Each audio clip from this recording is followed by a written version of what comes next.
The crystal chandelier shattered first, 1,000 glittering shards raining down like frozen fury. Then came the silence. Every powdered face, every diamond collar, every silk-gloved hand froze mid-gesture as Seraphina Hale stood in the center of the ballroom, her evening gown soaked in champagne, and pointed one trembling finger at the most powerful man in the room. "You're a coward hiding behind a title, Your Grace, and everyone here knows it." Duke Alistair Thornridge's expression didn't change, but the room held its breath. What happens when a merchant's daughter declares war on the aristocracy itself? Stay until the end to find out. And tell us in the comments, what city are you watching from tonight? The Hale family had money, but they didn't have blood. That's what Seraphina's mother reminded her every morning while lacing her into corsets that felt like iron cages. "We have position now, darling. Your father's ships brought us this far, but one wrong word, one misstep, and we'll be back in the dockyards." Seraphina hated the dockyards, not for the smell of fish and tar, but because her mother spoke of them like they were contagious, like poverty was a disease you could catch from standing too close to the wrong people. Still, she played the part. She smiled at tedious garden parties. She danced with boring sons of boring lords. She bit her tongue when they talked about the lower classes, like they were discussing livestock. But tonight was different. Tonight was the Thornridge Foundation Gala, the social event of the season, hosted by Duke Alistair Thornridge himself. The man owned half the factories in the industrial quarter, controlled shipping routes that made her father's fleet look like bathtub toys, and had influence that reached into Parliament like roots through stone. He was also, according to the whispers Seraphina had been collecting for months, responsible for working conditions so brutal that men lost fingers to machinery and children developed lung diseases before they turned 12. "Don't," her father had warned her in the carriage. Edmund Hale was a broad-shouldered man with calloused hands he tried to hide under expensive gloves. "I know that look, Sarah. Whatever you're thinking, don't." "I'm not thinking anything." "You're always thinking something. That's the problem." He adjusted his cravat, uncomfortable in the formal attire that still didn't quite fit right despite the tailor's best efforts. "The Duke's contracts keep our ships moving. Without his goodwill, we'd find other contracts." There are no other contracts of that size, not for people like us." His voice dropped. "We're still outsiders, Sarah. New money. We're here because we're useful, not because we belong. Never forget that." She didn't forget. She just didn't care anymore. The Thornridge estate was obscene. That was the only word for it. Marble columns that served no structural purpose. Gold leaf on every surface that could hold it. Gardens that required 100 laborers to maintain while those same laborers' families lived in tenements without proper heating. Inside, the ballroom glittered like the inside of a jewelry box. Women in gowns that cost more than a factory worker's yearly wage. Men in tailcoats discussing politics and profit margins with the same casual tone they used for the weather. Seraphina accepted a glass of champagne from a passing servant, a girl who couldn't have been older than 14, with shadows under her eyes that spoke of too many hours and too little food. "Thank you," Seraphina said, meeting her eyes deliberately. The girl startled, then bobbed a quick curtsy and hurried away like she'd been scolded. "You're making the staff uncomfortable," a voice said beside her. Seraphina turned to find Margaret Ashford, a childhood acquaintance who'd married into actual nobility and now treated their friendship like a historical curiosity. "Am I?" "You thanked her. You're not supposed to acknowledge them like that. Margaret waved her fan vaguely. "It's just not done." "How awful for them, being acknowledged as human beings." Margaret's smile tightened. "You're in a mood tonight." "I'm in a mood every night. You just usually ignore it." Before Margaret could respond, a hush fell over the room. The crowd parted like water, and Duke Alistair Thornridge entered. Seraphina had seen him before, of course, at a distance mostly, leaving buildings she was entering, departing parties as she arrived. The timing was so consistent she'd wondered if it was deliberate avoidance. Up close, he was not what she expected. Not physically. Physically, he was exactly what you'd imagine. Tall, dark-haired, impeccably dressed in black and silver that probably cost more than her father's first ship. Sharp features that would have been handsome if they weren't set in an expression of permanent boredom. No, what surprised her was the way he moved through the crowd. Not like he owned the room, though he did, but like he was utterly indifferent to it. People vied for his attention, and he gave them nothing. A nod here, a two-word response there. His eyes were cold, calculating, assessing everyone like pieces on a chessboard. "He looks thrilled to be here," Seraphina muttered. Margaret followed her gaze. "The Duke doesn't do thrilled. He does strategically present. There's a difference." "Sounds exhausting." "Sounds powerful." Margaret's voice held a wistful note. "Do you know he hasn't taken a wife yet? Half the eligible women in 3 counties have thrown themselves at him. He barely notices. Maybe he's smart enough to see through the performance. Or maybe he just doesn't care about anyone." Margaret sipped her champagne. "They say he's brilliant but ruthless. That he'll sacrifice anything, anyone, for the right business advantage." Seraphina watched as Thornridge paused to speak with a group of older men, industrialists by the look of them. His expression never changed, but she saw the way they leaned in, hanging on his words like supplicants before a priest. This was the man destroying lives in pursuit of profit. This bored aristocrat who couldn't even be bothered to pretend to care about the people celebrating him. Her jaw tightened. "Sarah," Margaret warned, "I know that look too. Whatever you're planning, I'm going to get some air. The balcony's the other direction." Seraphina was already walking away, champagne glass still in hand, moving through the crowd with purpose that made people step aside instinctively. She didn't head for the balcony. She headed straight toward the Duke. He was alone now, examining a painting on the wall with the same disinterested expression he'd worn all evening. Some Renaissance piece that probably cost a fortune and held zero actual meaning for him. "Impressive, isn't it?" Seraphina said. Thornridge didn't turn. "If you find overwrought religious symbolism impressive, certainly. I was talking about the frame. All that gold must add considerable weight. Easy to forget the labor involved in hanging something like that." Now he turned, one dark eyebrow raised slightly. "Labor. An unusual concern for someone at this particular gathering." "Is it?" She met his gaze without flinching. "Perhaps the unusual thing is how few people here think about it at all." His eyes were gray, she noticed. Cold gray like winter sky before snow. They studied her with the same calculating assessment he'd given everyone else, but this time there was a flicker of something else. Curiosity, maybe. Or annoyance. "You're Hale's daughter," he said finally. Not a question. "Seraphina Hale. And you're the Duke everyone's too terrified to speak honestly to." Something that might have been amusement crossed his features. "Terrified? How dramatic." "Is it? When was the last time someone in this room disagreed with you?" "This morning, my estate manager had strong opinions about crop rotation." "Your employee? How brave." She took a sip of champagne, using the moment to steady herself. Her heart was hammering, but her hand stayed steady. "I meant someone who isn't dependent on your goodwill for their livelihood." "Ah, you want to disagree with me, Miss Hale?"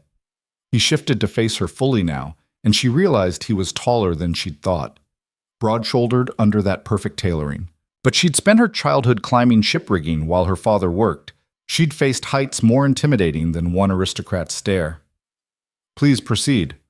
I find predictable flattery tedious." This was it. The moment she could smile, make some witty observation, and retreat with her father's contracts intact and her family's position secure. Instead, she said, "Your factories are killing people." The temperature in the immediate vicinity seemed to drop 10 degrees. Thornridge's expression didn't change except for the slightest tightening around his eyes. "That's quite an accusation." "It's quite a fact. 16-hour shifts, machinery without safety guards, children working looms in conditions that would make grown men weep." She kept her voice level, conversational even, like they were discussing the weather. "Last month alone, 3 workers lost limbs in your Riverside facility. 2 children developed respiratory illnesses in your textile mill. And one man, Edward Carver, father of 4, died when a poorly maintained scaffold collapsed. Accidents happen in industrial settings. It's unfortunate, but inevitable." "Inevitable?" Her voice rose slightly, drawing attention from nearby guests. She saw her father across the room, his face going pale. "No, Your Grace. Inevitable is what happens when you value profit over people, when you cut costs on equipment maintenance and safety measures, when you pay wages so low that workers can't afford to miss a single day, even when they're injured. Thornridge's jaw tightened almost imperceptibly. You speak with great confidence about matters you clearly don't understand.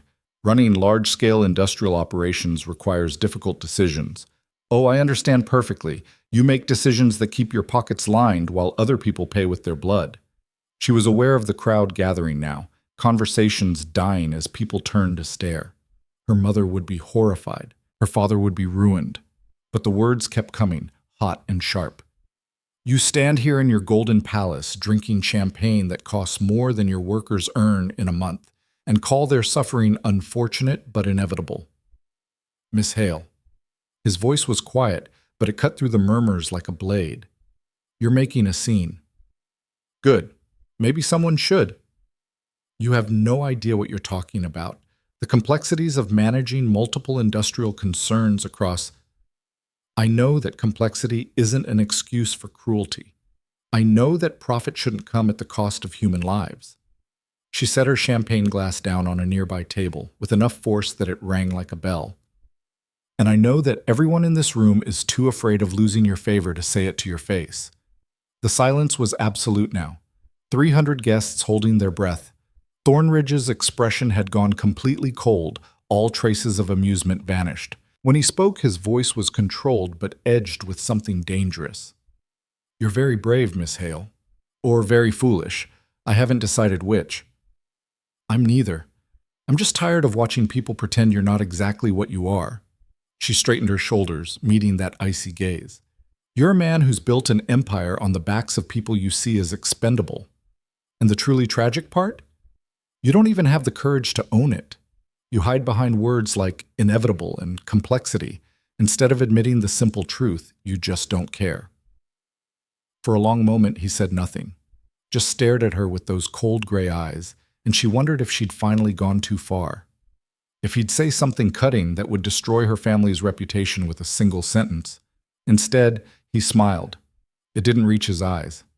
Thank you for that illuminating perspective, Miss Hale. I'll give it all the consideration it deserves. He turned to the crowd, raising his voice slightly. Please, everyone, continue enjoying the evening. Miss Hale was just leaving. It wasn't a suggestion. Seraphina felt her face flush hot, but she refused to look away first. I can show myself out. I insist. He gestured to 2 footmen who appeared instantly. Please escort Miss Hale to her carriage. Carefully, of course. We wouldn't want any accidents. The threat was subtle but unmistakable. As the footmen approached, Seraphina saw her father pushing through the crowd, his face a mixture of horror and resignation. Her mother was already in tears. Margaret had turned away, pretending not to know her. But as she walked toward the exit, head held high despite the whispers following her like smoke, Seraphina felt something she hadn't expected. Relief. She'd said it. Finally said what everyone was thinking, but no one dared speak. And if that meant exile from these glittering prisons full of people too afraid to be human, well, maybe that wasn't such a terrible price after all. The carriage ride home was silent except for her mother's soft weeping. Her father stared out the window, jaw working like he was chewing words too bitter to speak. Finally, he said, They'll withdraw everything, every contract, every agreement, every bit of goodwill we've spent 10 years building. You know that, don't you? Yes. Was it worth it? Seraphina thought about Edward Carver's widow, who'd stood outside the Hale offices for 3 days straight, hoping someone would listen to her story. About the 14-year-old servant girl with shadows under her eyes. About all the people suffering in silence while the powerful pretended not to notice. Yes, she said quietly. It was worth it. Her father made a sound somewhere between a laugh and a sob. Then we're ruined, all of us. He wasn't wrong. The first contract cancellation arrived before dawn. By noon, 3 more had followed. By evening, her father's business partners had sent carefully worded letters explaining that current circumstances made continued association untenable. The Thornridge machine was efficient. She had to give it that. They didn't even wait a week. Within 5 days, Edmund Hale's shipping company was bleeding money from canceled contracts and withdrawn investments. Within 10, whispers circulated through every drawing room and gentleman's club that the Hales were financially unstable and socially unsuitable. Seraphina's mother took to her bed, too devastated to face the servants. Her father spent long hours in his study drinking brandy and reviewing ledgers that showed nothing but red ink. And Seraphina found herself exiled. "It's for the best," her father said, unable to meet her eyes. "Your aunt in Millbrook has agreed to take you, just until this settles." "It won't settle. That's the point." Seraphina looked at him, this man who'd built something from nothing, now watching it crumble. "He's destroying us as a warning to anyone else who might speak up." "Then you gave him exactly what he wanted." Her father's voice cracked. "A target. A reason to show his power." Maybe she had, but she couldn't bring herself to regret it. The morning she left for Millbrook, Seraphina stood in her bedroom and looked at the girl in the mirror. Same dark hair, same stubborn chin, same eyes that had gotten her into this mess. But something was different now. Something had hardened inside her chest, crystallized into something sharp and unbreakable. She'd started a fight with the most powerful man in the region, and she'd lost. Her family's position, their security, her own place in society. But the fight wasn't over. It had barely begun. Thornridge thought he'd silenced her. He thought exile would break her spirit, and financial ruin would serve as a cautionary tale to anyone else foolish enough to challenge him. He was wrong. Seraphina Hale had spent her whole life being told to be smaller, quieter, more acceptable. She'd played by rules designed to keep her in her place. Not anymore. As the carriage pulled away from the only home she'd known, carrying her toward an uncertain future in a provincial town she'd never seen, Seraphina made herself a promise. She would find a way to fight back. Not with words this time. Words had shown her their limits. But with something more permanent, more strategic. She would learn the game Thornridge played. Learn it well enough to beat him at it. And if that meant becoming someone her mother wouldn't recognize, someone her father would be horrified by, someone society would call unnatural and improper and dangerous, well, she'd already been called worse. The carriage hit a rut in the road, jolting her from her thoughts. Through the window, she watched the city fade into countryside. Estates giving way to farms, cobblestones to dirt roads. Somewhere behind her, Duke Alistair Thornridge probably thought he'd won. Probably believed that crushing one merchant's daughter would reinforce his position and discourage future challenges. He had no idea what he'd actually done. He'd freed her from caring what people like him thought, from the prison of propriety and expectation, from the fear that had kept her quiet for too long. Seraphina smiled, sharp and cold as winter. Let him enjoy his victory. It wouldn't last. She had time now. Time to plan, to prepare, to become something he wouldn't see coming until it was too late. The war between them had only just begun. And this time, she wouldn't be fighting in his ballroom, by his rules, in front of an audience that would never take her side. This time, she'd fight smart. And she'd make him regret ever underestimating the girl who dared to tell the truth. Millbrook smelled like wet wool and disappointment. Seraphina's aunt, Constance Weatherby, met her at the station with a face that suggested she'd been sentenced to harbor a criminal, which, in the social hierarchy that governed their world, she had. "You'll keep to yourself," Constance said as they climbed into a carriage that had seen better decades. "No balls, no gatherings, no interactions with respectable families. I've agreed to house you, but I won't have you dragging my reputation through whatever mud you've been rolling in." "How generous of you." "Don't." Constance's voice cracked like a whip. "I know what you did. The whole county knows. Publicly humiliating Duke Thornridge, what were you thinking?" "I was thinking someone needed to say it." "Well, congratulations. You said it.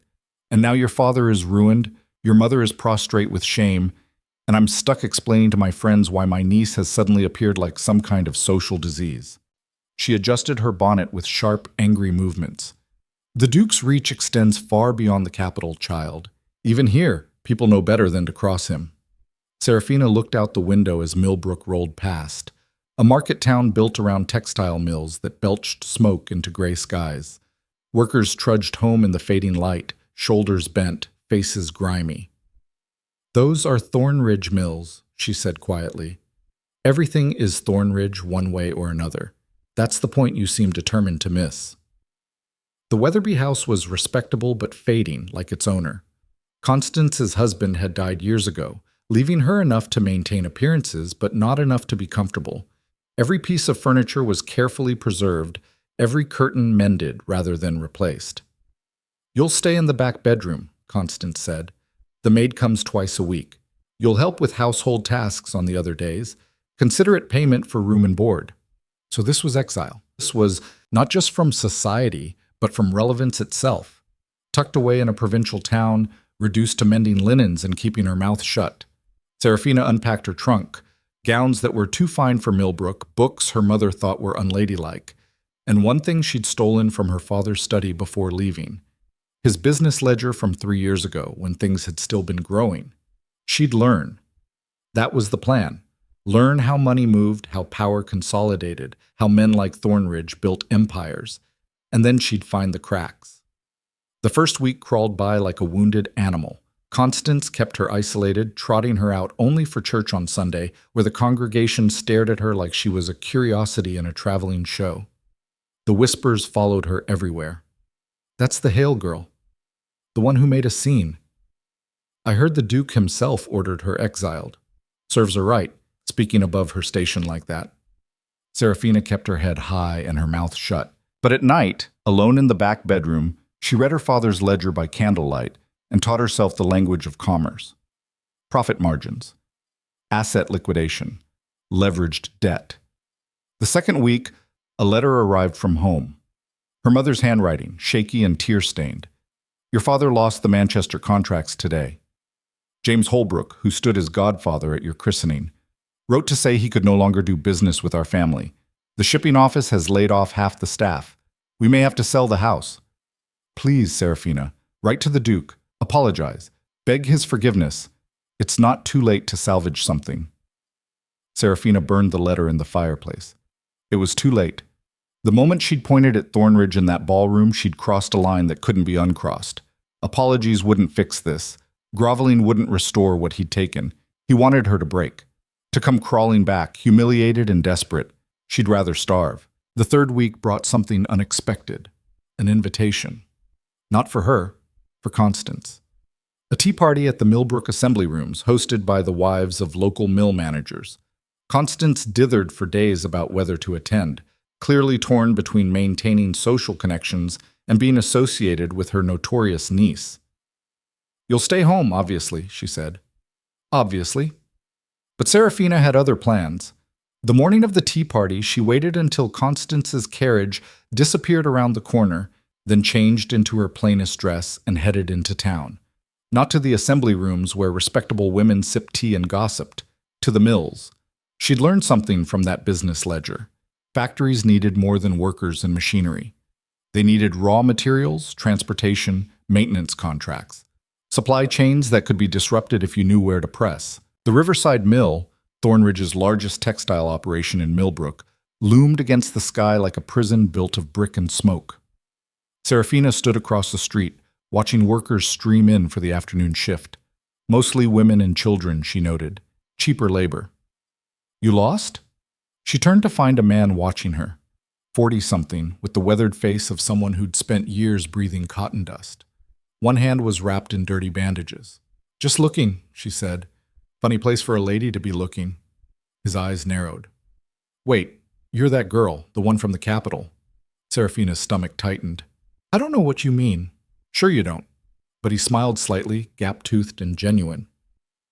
"Heard what you said to His Grace. About the working conditions, the accidents. True, was it?" She hesitated. Then, "Every word." He laughed, sharp and bitter.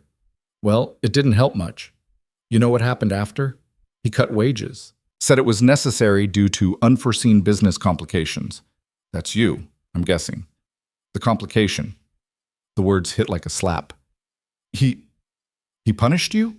The workers?" "Not just here. All his mills, 5% reduction across the board." The man flexed his bandaged hand. "My daughter works the looms. She's 9. That 5% was the difference between her eating regular or going to bed hungry 3 nights a week." Seraphina felt sick. She'd thought she was helping, speaking up. Instead, she'd made things worse. "I didn't know." I didn't mean. Course you didn't. Rich folk never do. But his voice wasn't entirely unkind. You meant well, I suppose. But meaning well don't put food on tables. And going up against the Duke? That's like spitting at a hurricane. There has to be something, some way to. There ain't, not for people like us. He started to turn away, then paused. But if you really want to help, stop making speeches and start listening. Talk to the workers. Hear what we actually need instead of what you think we need. Then he was gone, disappearing into the mill with the rest of the afternoon shift. Seraphina stood there as the factory whistle blew, feeling smaller than she had in her entire life. She'd been so sure, so certain that speaking truth to power would matter, that public shame would force Thornridge to change. Instead, she'd just given him an excuse to tighten his grip while making herself feel righteous. The workers were paying for her conscience, and that was unbearable. She walked home in a daze, barely noticing the rain that started falling. By the time she reached Constance's house, she was soaked through and shivering. The next morning, she went back to the mills, and the day after that, and the day after that. Not to the factory floor, they'd never let her in, but to the neighborhoods where workers lived, cramped tenements with whole families sharing single rooms. She talked to mothers who worked 12-hour shifts and still couldn't afford medicine when their children got sick. To men who'd lost limbs to machinery and now begged on street corners because there was no compensation, no support, no safety net at all. She listened, really listened, and what she heard made her earlier indignation seem like child's play. The Duke ain't even the worst of it, one woman told her. Sarah Winters, a weaver with hands gnarled from arthritis. It's the whole system. He owns the mills, but he also owns the housing we rent, the shops where we buy food, the doctor who won't see us unless we pay up front, and we can't because the wages barely cover rent. You're trapped, Seraphina said quietly. Trapped don't half cover it, miss. We're owned, just not officially. Another night, another revelation. This time from a man named Thomas Greaves who'd worked at Riverside for 15 years.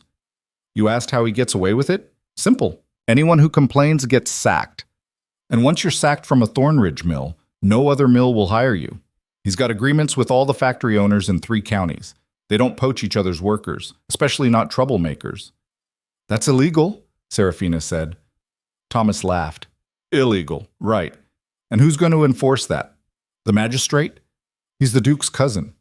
The constables? They get bonuses from the factory owners to keep us in line. He leaned forward, voice dropping. You want to fight him? You need to understand something, miss. The law ain't on our side, never has been. It's written by people like him, for people like him. Seraphina went home that night and couldn't eat. Constance complained about her wasting food, about her ungrateful attitude, about the shame she'd brought on the family. But all Seraphina could think about was 9-year-old girls going to bed hungry because she'd spoken up in a ballroom. She needed a different approach, needed to think like Thornridge thought, strategically, ruthlessly, without sentiment getting in the way. The answer came from an unexpected source. His name was Victor Ashton, and he arrived in Millbrook on a Tuesday afternoon in a carriage too fine for the muddy streets. Seraphina was coming back from the workers' district when she saw him stepping into the local inn, all expensive coat and polished boots. She wouldn't have thought twice about it except for one thing. He looked annoyed. Not bored or superior like most wealthy visitors to provincial towns. Actually annoyed, like something had genuinely gotten under his skin. That night, Constance came home from a neighbor's dinner party buzzing with gossip. There's an industrialist staying at the Griffin Inn, Victor Ashton. Have you heard of him? Seraphina had. Her father mentioned him once. He owns factories in the north. Several factories and railroads and God knows what else. Constance's eyes gleamed. They say he's in Millbrook looking at expansion opportunities. Imagine if he decided to build here, the jobs it would bring, the prosperity. What's he really here for? Constance blinked. What do you mean? Men like that don't visit towns like this for expansion opportunities. There are a dozen better locations. So what's the real reason? Her aunt's face pinched. How would I know? Unlike you, I don't make it my business to interrogate people above my station. But Seraphina's mind was already working. The next morning, she positioned herself at a corner table in the Griffin's dining room, pretending to read a book she'd brought. Victor Ashton came down at 8:30, ordered breakfast, and spread papers across his table like a man preparing for battle. From her vantage point, Seraphina couldn't see the documents clearly, but she could see his expression, sharp, calculating, and increasingly frustrated. When he called the innkeeper over and asked about local shipping routes, her pulse quickened. Shipping routes that would compete with Thornridge's monopoly. She waited until he finished breakfast and headed outside, then followed at a discreet distance. He walked to the river docks, examining the facilities with the practiced eye of someone who knew what he was looking at. This was her chance. Possibly her only chance. "The south dock is deeper," she said, stepping up beside him. "Better for larger vessels, but the access road needs work." Ashton turned, eyebrows raised. He was younger than she expected, maybe 35, with sharp features and eyes that missed nothing. "And you are?" "Someone who knows shipping. My father built 3 warehouses before the Duke destroyed his business." She met his gaze steadily. "You're looking to establish trade routes that bypass Thornridge's control. That's why you're here." A long silence. Then, "That's a dangerous accusation to make in Thornridge territory." "It's not an accusation, it's an observation." She gestured to the docks. "And you're wasting your time. The Duke controls the rail lines that connect to this port. Even if you build here, you can't move goods efficiently without using his infrastructure." "You're very well informed for a woman? For someone my age?" Seraphina smiled without humor. "I'm Seraphina Hale, the girl who told the Duke exactly what he was in front of 300 witnesses. I'm sure you've heard."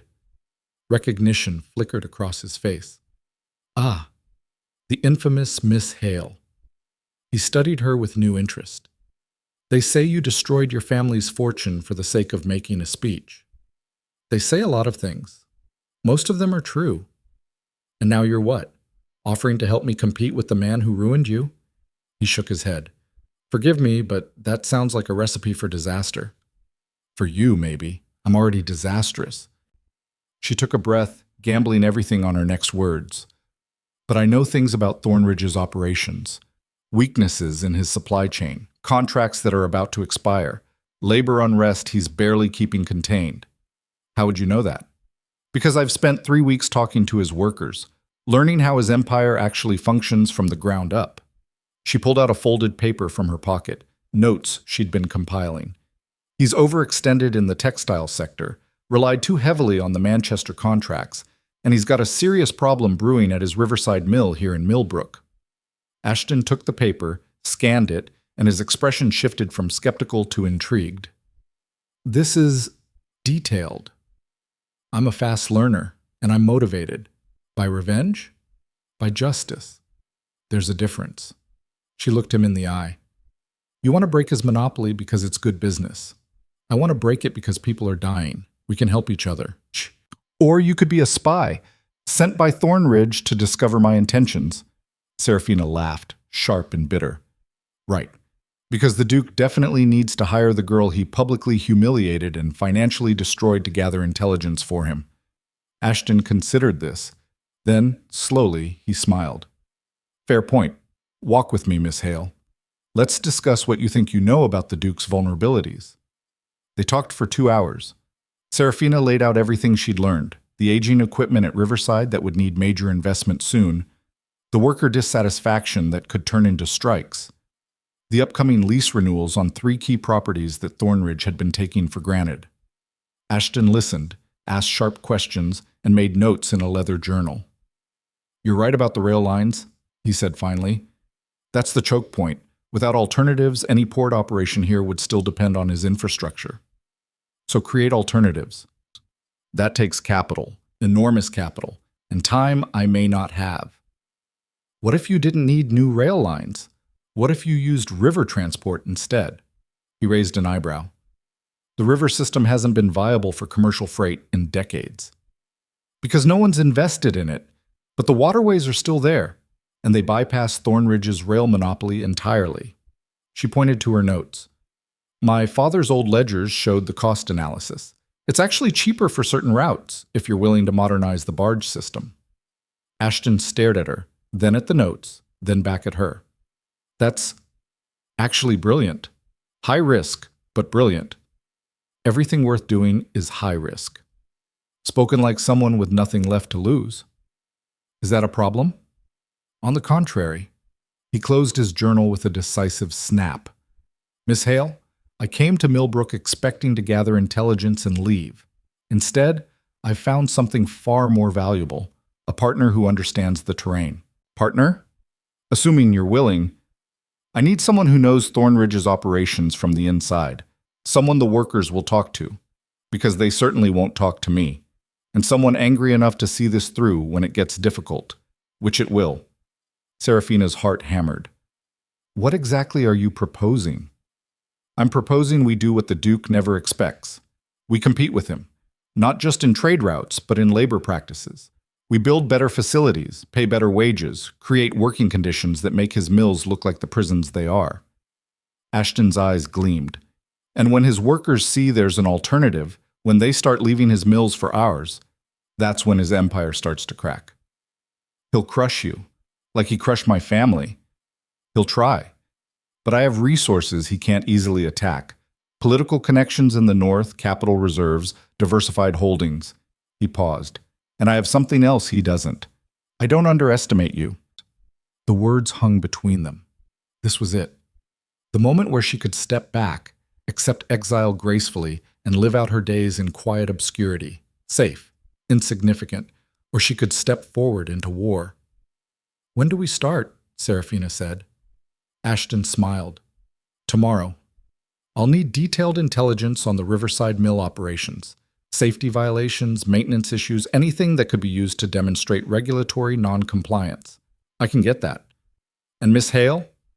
Once we begin this, Thornridge will come after you again. Harder this time. He'll see you as more than just an impudent girl making speeches. He'll see you as a genuine threat. Good. Let him.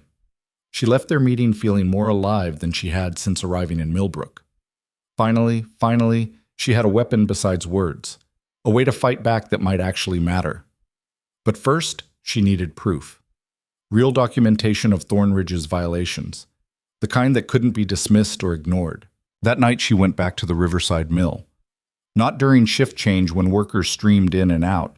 After midnight, when the building was locked and dark. Sarah Winters had mentioned that the night foreman kept inspection reports in his office. Falsified reports claiming equipment was maintained, safety standards met. If Seraphina could get her hands on those, compare them to the actual conditions. The fence was easier to climb than she expected. Years of scrambling around her father's ships had left her comfortable with heights and unafraid of physical risk. The office window was another matter. She'd brought a small pry bar, stolen from Constance's garden shed. It took 3 tries and scraped knuckles, but the window latch finally gave way with a crack that sounded impossibly loud in the darkness. Seraphina froze, listening. No shouts, no footsteps. Just the distant sound of the river and her own hammering pulse. She climbed through, dropped into the office, and lit the candles she'd brought. The inspection reports were exactly where Sarah said they'd be, locked in a desk drawer. The lock was flimsy, meant to keep out workers, not determined intruders. Another minute with the pry bar, and she was in. The reports were damning. Equipment certified as safe and operational that workers had told her was actively dangerous. Maintenance scheduled but never performed. Safety violations documented and then ignored. All signed by the Duke's inspectors. Seraphina was stuffing papers into her bag when she heard voices outside. Her blood went cold. Don't pay me enough for midnight rounds. Just check the perimeter and we're done. Security guards making rounds. She doused the candle, plunging the office into darkness. Her eyes hadn't adjusted, and she couldn't see the window she'd come through. Couldn't remember exactly where it was. Footsteps on gravel, getting closer. Her hand found the window frame. She climbed through, catching her skirt on the latch and hearing fabric tear. No time to care. She dropped to the ground just as lantern light swept across the wall above her. You hear something? Probably rats. Big rats! Check the office! Seraphina ran. Not gracefully, not quietly, just ran for the fence with her bag clutched against her chest and her heart trying to hammer its way out of her ribs. Behind her, shouts, "Hey, stop!" She hit the fence at full speed, hauling herself up with strength she didn't know she had. Her hand screamed in protest, her dress caught on wire, but she kept climbing. A hand grabbed her ankle. She kicked backward, hard, and felt her boot connect with something solid. The hand released. She threw herself over the top of the fence and hit the ground on the other side in a graceless heap that knocked the wind out of her. "Get around! Cut her off!" Seraphina staggered to her feet and ran into the darkness of Millbrook's industrial district, the stolen documents clutched against her chest like treasure. She didn't stop until she reached Constance's house, gasping and shaking, her hands bleeding and her dress ruined. Only then did she allow herself to collapse against the back door, sliding down to sit on the cold stone steps. She'd done it. She had evidence, real, undeniable proof of Thornridge's negligence. But those guards had seen her. Maybe not clearly, maybe not enough to identify her immediately, but they'd seen someone breaking into the Duke's property. The retaliation would be swift and merciless. Seraphina looked down at her torn, dirty hands, at the bag of stolen documents, and smiled through her fear. Let it come. She was ready. Tomorrow, she'd give these papers to Victor Ashton, and together, they'd show Thornridge that some people don't break when you hit them. They hit back. The documents lay spread across Victor Ashton's hotel room table, like accusations waiting to be heard. "This is explosive," he said, scanning the falsified inspection reports for the third time. His finger traced a line where someone had changed critical failure to minor concern with obvious ink differences. "If we present these to the Labor Commission, they'll bury them," Seraphina interrupted.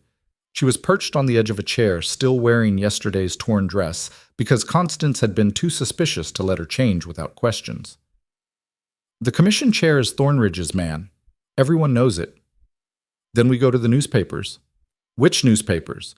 The Herald is funded by Thornridge's advertising. The Observer's editor owes him money." She shook her head. "You're thinking like this is a fair fight. It's not. He owns the referees." Ashton set down the papers, frustration creasing his forehead. "Then what do you suggest? We have proof of criminal negligence and nowhere to use it? We use it where it matters most, with the workers themselves." Seraphina stood, pacing the small room. "These reports prove what they already know, that the Duke values profit over their lives. But it also gives them something they've never had before: documentation. Evidence that could hold up in court if we can get the right people to care. Courts take time, resources, political will. Then we don't wait for courts. We organize." The idea was forming as she spoke, reckless and dangerous and maybe brilliant. "The workers won't strike. They've told me that. Too afraid of being blacklisted. But what if they had somewhere else to go? What if your factories were ready to hire them the moment they walked away?" Ashton leaned back, eyes narrowing. "You're talking about poaching his entire workforce." "I'm talking about offering them a choice, something better. You said it yourself, compete on labor practices. Show them there's an alternative to Thornridge's system. That would take months to set up. Facilities, capital investment, supply chains. Then we start small. 1 mill. Prove the concept works." She was thinking like her father now, like those old ledgers had taught her. The Riverside Mill here in Millbrook. It's his largest textile operation in the region, but it's also his most vulnerable. Aging equipment, dissatisfied workers, and now we have proof of safety violations. Even if I could acquire property and build that quickly, Thornridge would retaliate. Hard. Let him. Every retaliatory move he makes proves our point, that he's a tyrant who can't handle competition. Seraphina met his eyes. "You wanted to crack his empire. This is how. Not by outspending him or outmaneuvering him in boardrooms, by showing his workers they deserve better and actually delivering it." A long silence stretched between them. Outside, Millbrook's church bells chimed noon. Finally, Ashton smiled, sharp and calculated. "You're either brilliant or insane." "Probably both." "Good. I prefer working with people who understand risk." He gathered the documents, tucking them into a leather case. "I'll start making inquiries about property, but Miss Hale, you need to understand something. Once we move forward with this, you become a legitimate threat to Thornridge's interests. Not just a nuisance he crushed for sport, an actual enemy. I've been his enemy since the moment I opened my mouth in that ballroom." "No, you've been an irritation. There's a difference." Ashton's expression grew serious. Irritations get swatted, enemies get destroyed, and the Duke has resources you can't imagine. Seraphina thought about her father's hollow eyes, her mother's tears, the workers going hungry because she'd spoken up. He's already destroyed everything I had. What else can he take? Your freedom, your safety, your life if he feels sufficiently threatened. Ashton stood, extending his hand. I need to know you're prepared for that reality before we proceed. She shook his hand without hesitation. I'm prepared.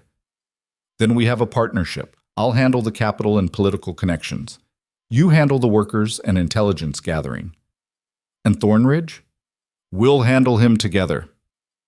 The next 3 weeks blurred into a frenzy of secret meetings and careful planning.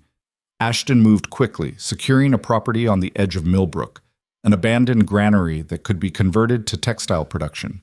He brought in engineers from the north, men loyal to him rather than Thornridge's network. Seraphina became his liaison to the workers, meeting them in homes and back alleys where Thornridge's informants couldn't see. She showed them Ashton's plans: higher wages, 8-hour shifts, safety equipment, compensation for injuries. Sounds too good to be true, Sarah Winters said at one meeting.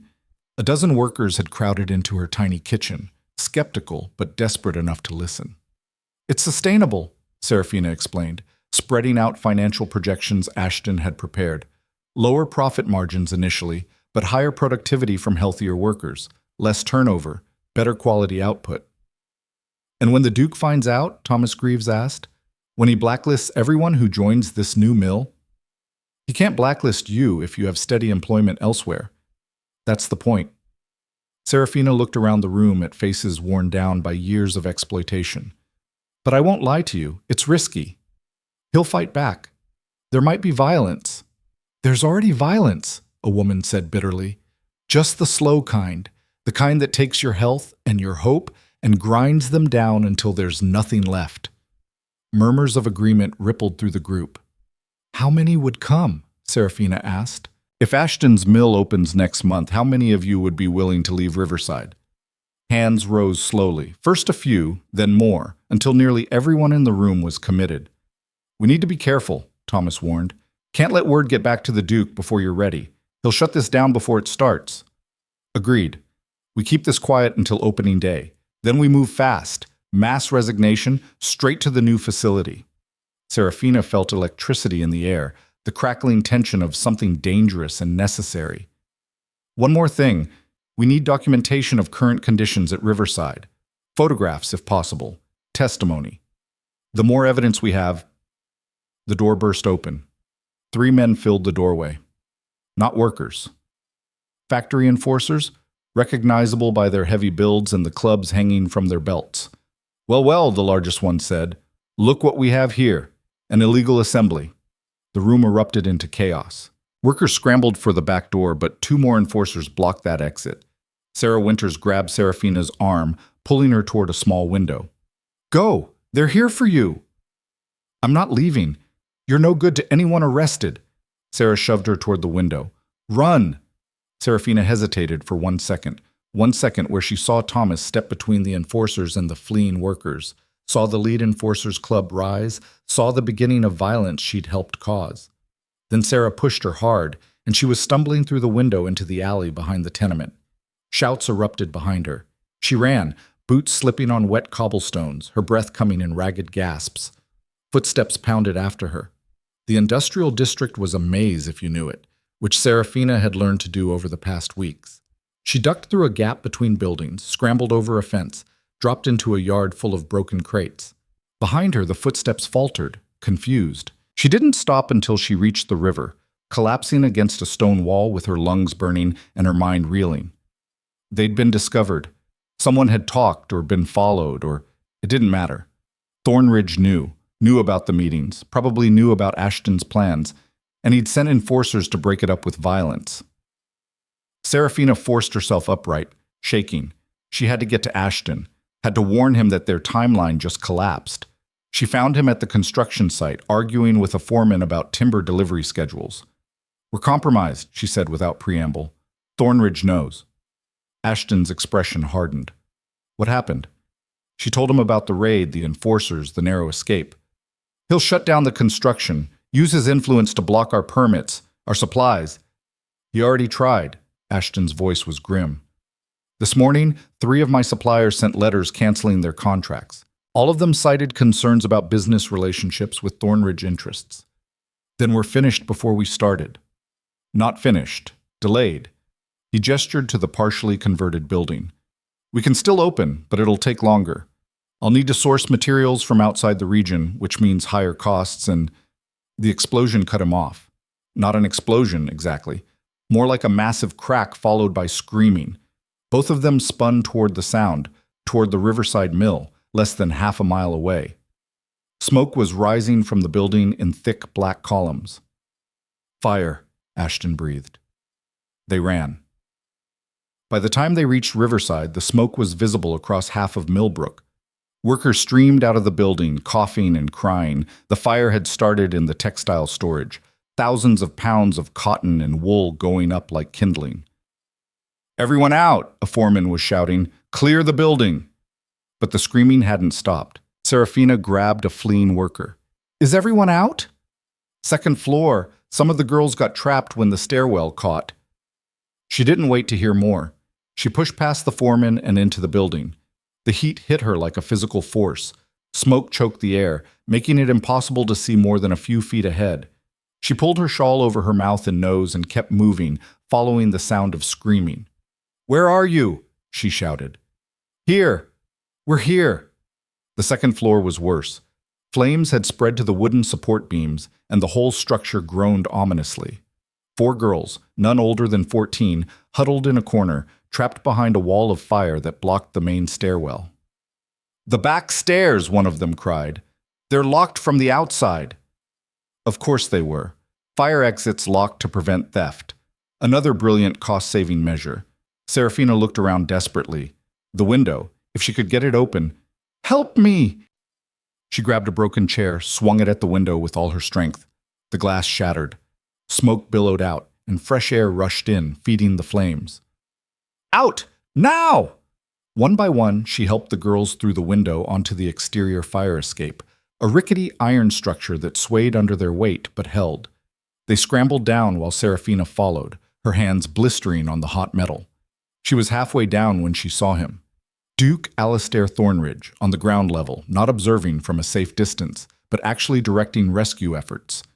He'd shed his coat and was helping pull workers away from the building, his white shirt smudged with soot. Their eyes met across the chaos. For a moment, everything else fell away. The fire, the smoke, the screaming. Just that locked gaze between them, enemy to enemy. Then someone shouted, "The roof's going!" The building gave a massive groan. Support beams, weakened by fire, began to collapse inward. Workers scattered, but one man, older, moving too slowly, stumbled and fell. Thornridge didn't hesitate. He ran toward the falling debris, grabbed the man, and hauled him clear just as a section of roof crashed down where they'd been standing. Seraphina reached the ground, staring. This wasn't the cold aristocrat from the ballroom.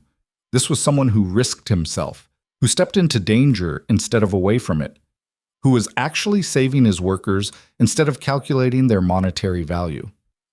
The fire brigade arrived with their pumps and hoses, but the building was lost. They focused on containing the blaze, preventing it from spreading to neighboring structures. Seraphina found herself standing next to the Duke without quite knowing how she'd gotten there. Both of them watched the mill burn. "You went in after them," he said finally. Not a question. They were trapped. That was monumentally stupid. Yes, probably. She coughed, her lungs raw from smoke. "You're one to talk. I saw what you did. That was different." "How?" He didn't answer immediately. When he did, his voice was strange, strained in a way she'd never heard from him. "I've been told I care more about profit than people, that I see workers as expendable assets. Apparently I needed to prove otherwise." "To who?" "Everyone. Myself." He glanced at her, and something in his expression was different, uncertain. "Maybe even to you." Before she could respond, Victor Ashton appeared, breathing hard from running. He took in the scene, Seraphina and Thornridge standing together, both filthy with soot, and his eyes narrowed. Miss Hale, are you hurt? I'm fine. Ashton's gaze shifted to the Duke. Your Grace, terrible tragedy. Mr. Ashton, Thornridge's voice cooled noticeably. I didn't realize you were in Millbrook. Business opportunities. I'm considering expansion in the region. How coincidental. And you just happened to be near my mill when it caught fire. The accusation hung in the air. What are you suggesting? Ashton's voice went dangerously quiet. I'm suggesting that fires don't start themselves, and the timing is remarkably convenient for someone looking to acquire displaced workers. Seraphina stepped between them. You think we started this? You're insane. Am I? You've been meeting with my workers for weeks, planning something, and now my largest mill is destroyed. Thornridge's eyes were ice. That seems rather suspicious. We were planning to offer them better employment, not commit arson. So you admit to planning something. I admit to offering people a choice that doesn't involve losing fingers to machinery. The fire chief approached, interrupting their standoff. Your Grace, we've got the blaze contained, but I need to speak with you about the cause. Thornridge excused himself, but his parting look at Seraphina was complicated, anger mixed with something she couldn't identify. Ashton grabbed her arm. We need to leave. Now. But now, Miss Hale, before he decides to have us arrested for this. They retreated to his hotel, where Ashton paced like a caged animal. This is a disaster. If he's accusing us of arson, he can use it to shut down our entire operation, have us investigated, arrested. We didn't do it, Seraphina said. That won't matter if he convinces the authorities we did. She slumped into a chair, exhaustion hitting her all at once. Her hands throbbed where the fire escape had burned her. Her lungs ached. And underneath it all was the image of Thornridge pulling that worker from danger. It didn't fit. None of it fit with the cruel industrialist she'd built up in her mind. There's something else, Ashton said slowly. The fire started in the storage area. That's not accidental. Cotton doesn't spontaneously combust. Someone set it deliberately. You think Thornridge burned his own mill? Why not? Insurance money, sympathy from the community, and a convenient excuse to crack down on labor organizing. He stopped pacing. Or someone else did it for him. Factory enforcers looking to curry favor, perhaps. Or someone trying to frame us, Seraphina said quietly. Someone who benefits from Thornridge and us destroying each other. Ashton stared at her. What are you saying? I'm saying maybe we're not the only ones playing this game. She stood, despite her protesting muscles. The Duke has enemies, lots of them. What if someone's using our conflict to cover their own agenda? That's a hell of a theory. Do you have a better one? Before he could answer, someone pounded on the door. Both of them froze. Open up, constabulary! Seraphina's stomach dropped. Ashton moved to the door, opened it to reveal 3 uniformed officers. Victor Ashton, you're under arrest on suspicion of arson and attempted murder. This is absurd. You have the right to make a statement, sir, but you'll do it from custody. The lead officer's eyes shifted to Seraphina. And you must be Miss Hale. You'll need to come as well, for questioning. On what grounds? On the grounds that you were seen entering the mill property 2 weeks ago, after hours, breaking and entering to steal documents. He pulled out a warrant, signed by the magistrate this afternoon. Someone had talked, or been caught, and now Thornridge was using it to crush them both. They were taken to the constabulary station in separate carriages. Seraphina watched through the window as Millbrook streets passed by. Streets she'd walked, workers she'd talked to, a fight she'd thought she could win. She'd been naive. Thornridge didn't just have power, he had the entire system on his side. Laws, officials, social structures, all designed to protect people like him from people like her. At the station, they separated her from Ashton, put her in a small room with stone walls and one window too high to reach. She waited. Hours passed. No one came. No food, no water, no explanation. Just her and the growing certainty that she'd underestimated everything. Finally, footsteps in the corridor. The door opened. Duke Alistair Thornridge stepped inside, alone. You shouldn't be here, Seraphina said, standing. This is improper.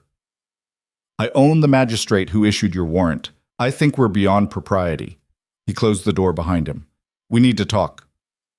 I have nothing to say to you. Then listen. He moved closer, and she noticed how exhausted he looked. Soot still streaked his face, and his usually immaculate clothing was ruined. The fire wasn't accidental, we both know that. But it also wasn't you. How generous of you to admit. I'm not being generous, I'm being practical. He pulled a folded paper from his pocket. This was found at the scene, in the storage area where the fire started. He handed it to her. She unfolded it with shaking hands. It was a company letter, signed by someone named Richard Pemberton, discussing resolving the labor agitation problem and ensuring Miss Hale's interference is permanently addressed. "Who is Pemberton?" she asked. "My business manager, or he was." Thornridge's voice was flat. "He disappeared this afternoon, along with approximately £50,000 from my operational accounts." Seraphina's mind raced. He set the fire. To frame us. Why? Because he's been embezzling for months, and you asking questions about the mills made him nervous. The falsified inspection reports you stole? Those were his insurance policy. Keep me from looking too closely at maintenance budgets he was skimming. Thornridge's jaw tightened. And when you and Ashton started organizing workers, he saw a way to eliminate both threats at once. Burn the mill, frame you for arson, collect insurance money, and disappear. You believe me? About the organizing? I believe you're too much of an idealist to commit arson. Too much of an fool, probably, but not a criminal. He sat down heavily in the room's only chair. Pemberton played us both, used our conflict to cover his theft. The longer we fought each other, the longer he had to siphon funds and destroy evidence. Seraphina processed this, her worldview tilting dangerously. So all of this, the wage cuts, the worsening conditions, that was him. Some of it. I approved the cost reduction initiatives. He implemented them in ways that maximized his personal profit. Thornridge looked up at her. Which doesn't absolve me. I should have paid closer attention, should have noticed the deterioration, but I was too focused on expansion, on competition with other industrialists, on maintaining power. Yes. He said it simply, without defensiveness. I built an empire without noticing it was rotting from within. That's on me. Silence stretched between them. What happens now? Seraphina asked finally. Now we find Pemberton before he disappears completely, and we figure out how much damage he's done to both our reputations. Thornridge stood. I'm releasing you and Ashton. The charges were Pemberton's manipulation. He fed false information to the constabulary. Just like that? You're letting us go? I'm acknowledging the truth, something I should have done months ago. He moved toward the door, then paused. For what it's worth, Miss Hale, you were right. At the gala, my factories were killing people. Maybe not deliberately, but through negligence that amounts to the same thing. I was so insulated from the consequences that I stopped seeing them as consequences at all. And now I'm seeing them clearly, thanks to you. His expression was strange, not quite gratitude, not quite resentment, something more complicated. Whether I wanted to or not. He left, and minutes later a constable opened the door. You're free to go, miss. Seraphina walked out into the late evening air, her mind spinning. Ashton was waiting outside, looking equally confused. What just happened? He asked. I'm not entirely sure. She told him about Pemberton, the embezzlement, Thornridge's admission. Ashton's expression grew thoughtful. So our enemy's enemy just became what exactly? I don't know, but the Duke is hunting Pemberton, and we have information about the mills that could help track financial discrepancies. You're suggesting we work with Thornridge? I'm suggesting that maybe the real enemy isn't who we thought it was. A carriage pulled up, unmarked but expensive. The driver called down, Miss Hale? Mr. Ashton? The Duke requests your presence, says he's found something you need to see. They exchanged glances. Could be a trap, Ashton said. Could be. Seraphina climbed into the carriage anyway. Only one way to find out. They were taken to Thornridge's townhouse, a smaller property than his estate, but still intimidating in its refined wealth. He met them in a study lined with books and maps. Pemberton didn't work alone, he said without preamble, spreading documents across a desk. I've been reviewing his correspondence. He had a partner, Someone providing him with inside information about my business operations and your activities, Miss Hale. Who? Thornridge pulled out a letter, handed it to her.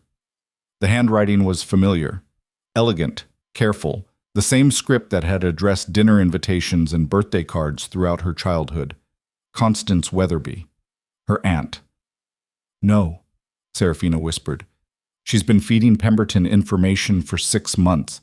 Your movements, your meetings with workers, your father's financial situation. Thornridge's voice was almost gentle, in exchange for payments that kept her own debts from crushing her. The betrayal hit like a physical blow. Her own family, the woman who'd taken her in, complained about her presence, made her feel like a burden, had been selling information about her all along. Where is she now? Seraphina's voice came out strange, distant. Gone. Left Millbrook this morning with what I assume is her share of Pemberton's theft. Ashton swore softly. They planned this, used our organizing efforts as cover for the embezzlement, then burned the evidence, literally, and framed us for it. While disappearing with enough money to live comfortably forever, Thornridge agreed. Quite elegant, really. Can we catch them? Seraphina asked. If we move quickly, I have contacts in the ports, the rail stations, but we'll need to work together. He looked between them. All of us. Sharing information, resources, connections. You're asking us to help you recover your stolen money, Ashton said slowly. I'm asking you to help me catch the people who used you as pawns and destroyed lives in the process. Thornridge's eyes settled on Seraphina, including yours.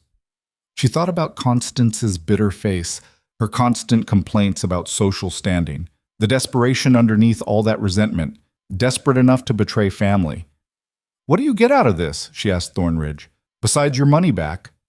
The truth. And maybe, he hesitated, which was so unlike him that it made her pay attention. Maybe a chance to rebuild what Pemberton corrupted, the right way this time. Working with us? With Ashton's operation? Competing with me, more likely, but competition can be productive if it's honest. He extended his hand. What do you say, Miss Hale? Can we declare a temporary truce long enough to catch the real villains? Seraphina looked at his outstretched hand. The same hand that had signed the contracts destroying her father. The same hand that had pulled workers from burning debris. Complex. Contradictory. Human. She shook it. Truce, she said. Until we find them. And after? She smiled without humor. After, we'll see if you meant any of what you said about rebuilding, or if this is just another manipulation. Fair enough. He turned to Ashton. Are you in? Ashton studied them both, then nodded slowly. I'm in, but I'm holding you to that rebuilding promise, Your Grace. Miss Hale's right. This could still be an elaborate scheme. It could be. I suppose you'll have to trust me. Trust has to be earned. Then let's start earning it. Thornridge spread out a map of the region. Pemberton and your aunt had a 12-hour head start. They'll avoid the main rail lines, too easy to track, but there are coastal routes, smaller ports. They worked through the night, 3 former enemies united by necessity and the discovery that sometimes the battle lines aren't where you think they are. Somewhere in the darkness, Pemberton and Constance were running with their stolen fortune. But Seraphina had something they didn't: allies. Unexpected, unlikely, imperfect allies. And the absolute certainty that she was done being anyone's pawn. The harbor master at Crosshaven was a greasy man named Doyle, who smelled like fish and cheap gin. Yeah, I seen him, he said, squinting at the sketches Thornridge had commissioned. Man and a woman, paid cash for passage on the Meridian, left on the morning tide 2 days ago. Destination? Ashton asked. Didn't ask. Not my business where people go, long as they pay. Thornridge set a gold sovereign on the counter between them. Make it your business. Doyle's eyes widened. He snatched the coin, bit it to test its authenticity, then leaned in conspiratorially. The Meridian runs to the continent, usually Rotterdam, sometimes Calais. Captain's a drunk who doesn't ask questions, perfect for people looking to disappear.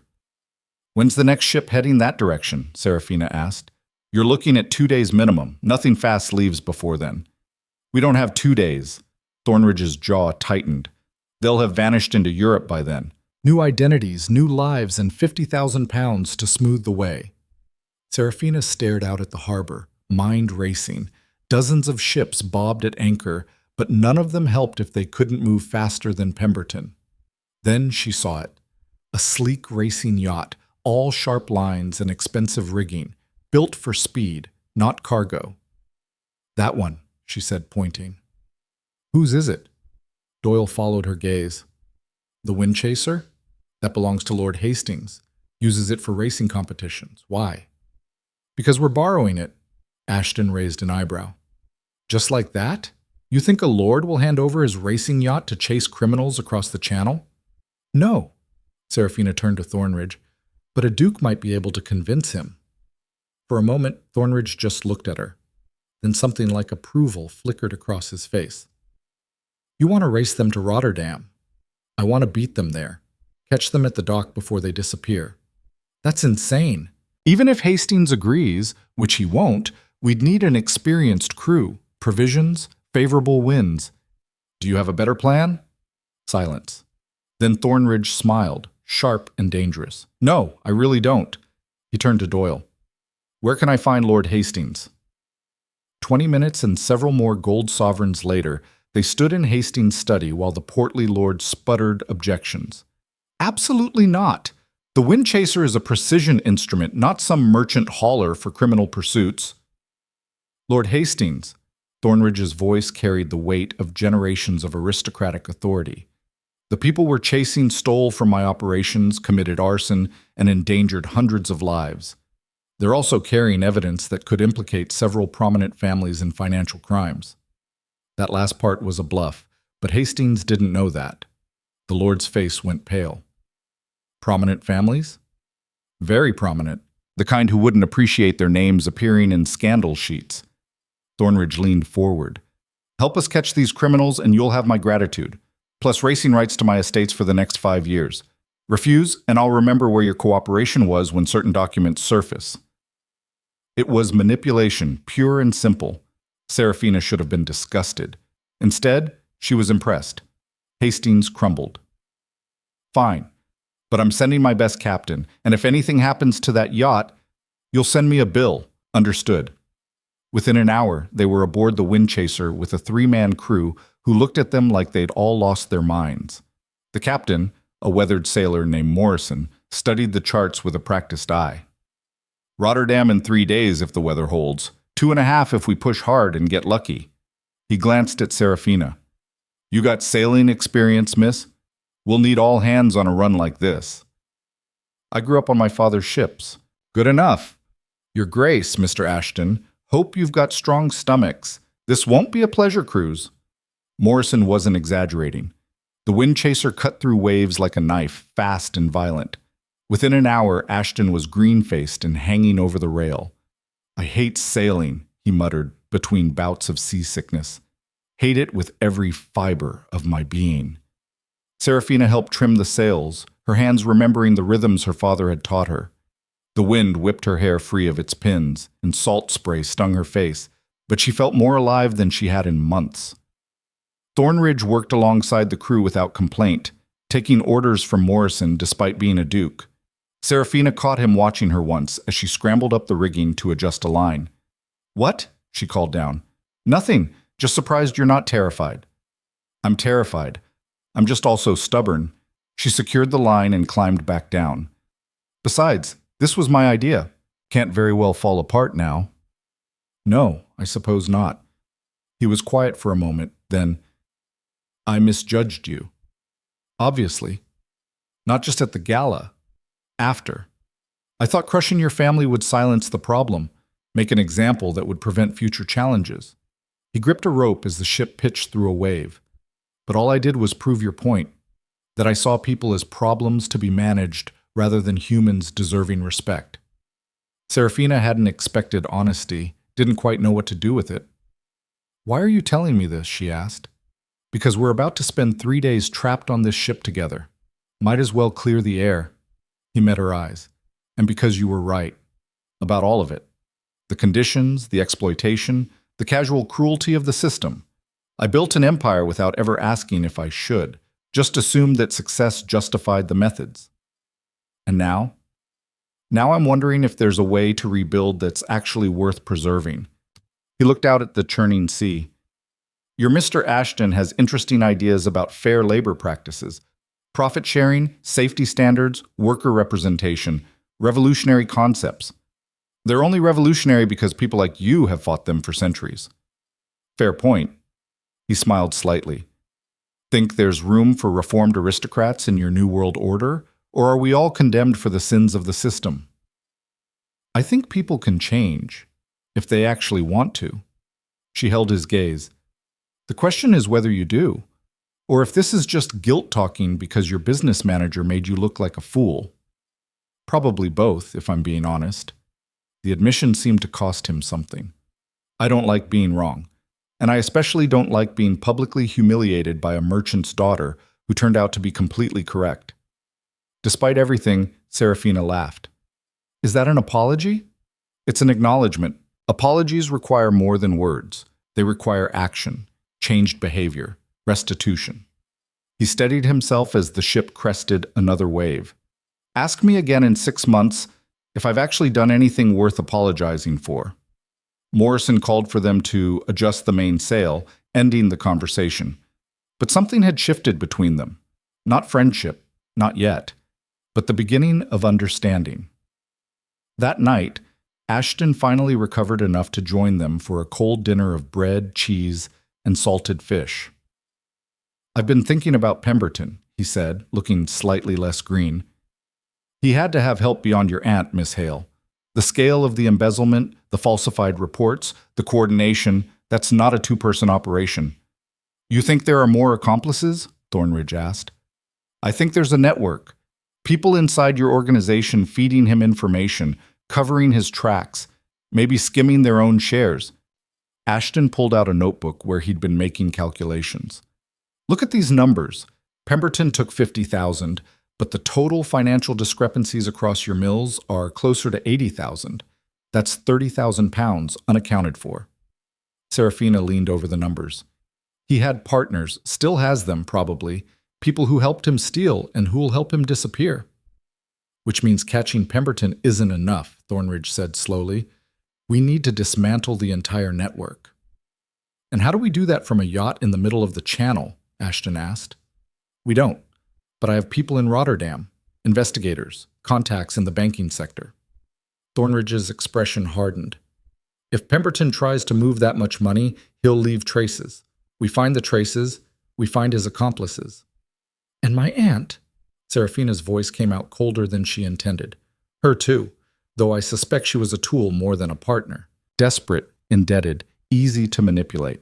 He looked at her carefully. That doesn't excuse the betrayal, but it might explain it. Seraphina thought about Constance's bitterness, her obsession with social standing, the quiet desperation of maintaining appearances while drowning in debt. It didn't make the betrayal hurt less, but it made it comprehensible. The second day brought rough seas and little progress. They tacked against contrary winds while Morrison cursed the weather and pushed his crew harder. We're losing time, he reported that evening. At this rate, the Meridian will dock 12 hours before us. Then we push harder, Thornridge said. We're already pushing to the edge of safe operation, Your Grace. These aren't naval vessels built for punishment. One wrong move and we lose the mast. So don't make a wrong move. Morrison's jaw clenched, but he nodded. Aye, sir. But if we sink, I'm haunting all of you. That night, Seraphina found herself unable to sleep despite her exhaustion.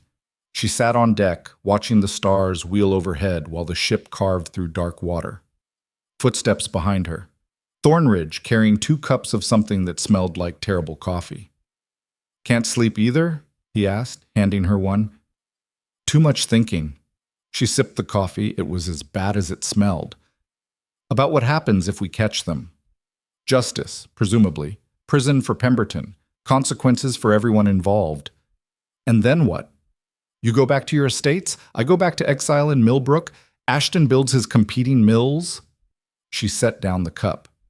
We catch the criminals, and everything returns to how it was before. Is that what you want? For things to go back? No, but I don't know what I want instead. She pulled her shawl tighter against the wind. I started this thinking I could shame you into changing, force you through public humiliation to see the harm you were causing. And instead I just made everything worse, got my family ruined, got workers' wages cut, gave Pemberton the perfect cover for his theft. You also saved 4 girls from burning to death, exposed systemic corruption, and proved that someone outside the system could challenge it effectively. Thornridge sat down beside her. Those aren't small things. They don't feel like enough. They never do. Not when you're the one doing them. He was quiet for a moment. I grew up being told I was better than other people, that my bloodline, my title, my wealth made me inherently superior. And I believed it, not consciously perhaps, but deep down. It shaped every decision, every interaction, made it easy to see workers as resources rather than people. What changed? You punched through that delusion, forced me to see what I'd been carefully not looking at. He smiled without humor. It's deeply uncomfortable, in case you were wondering, realizing you've been complicit in suffering you had the power to prevent. Good. You should be uncomfortable. Oh, I am.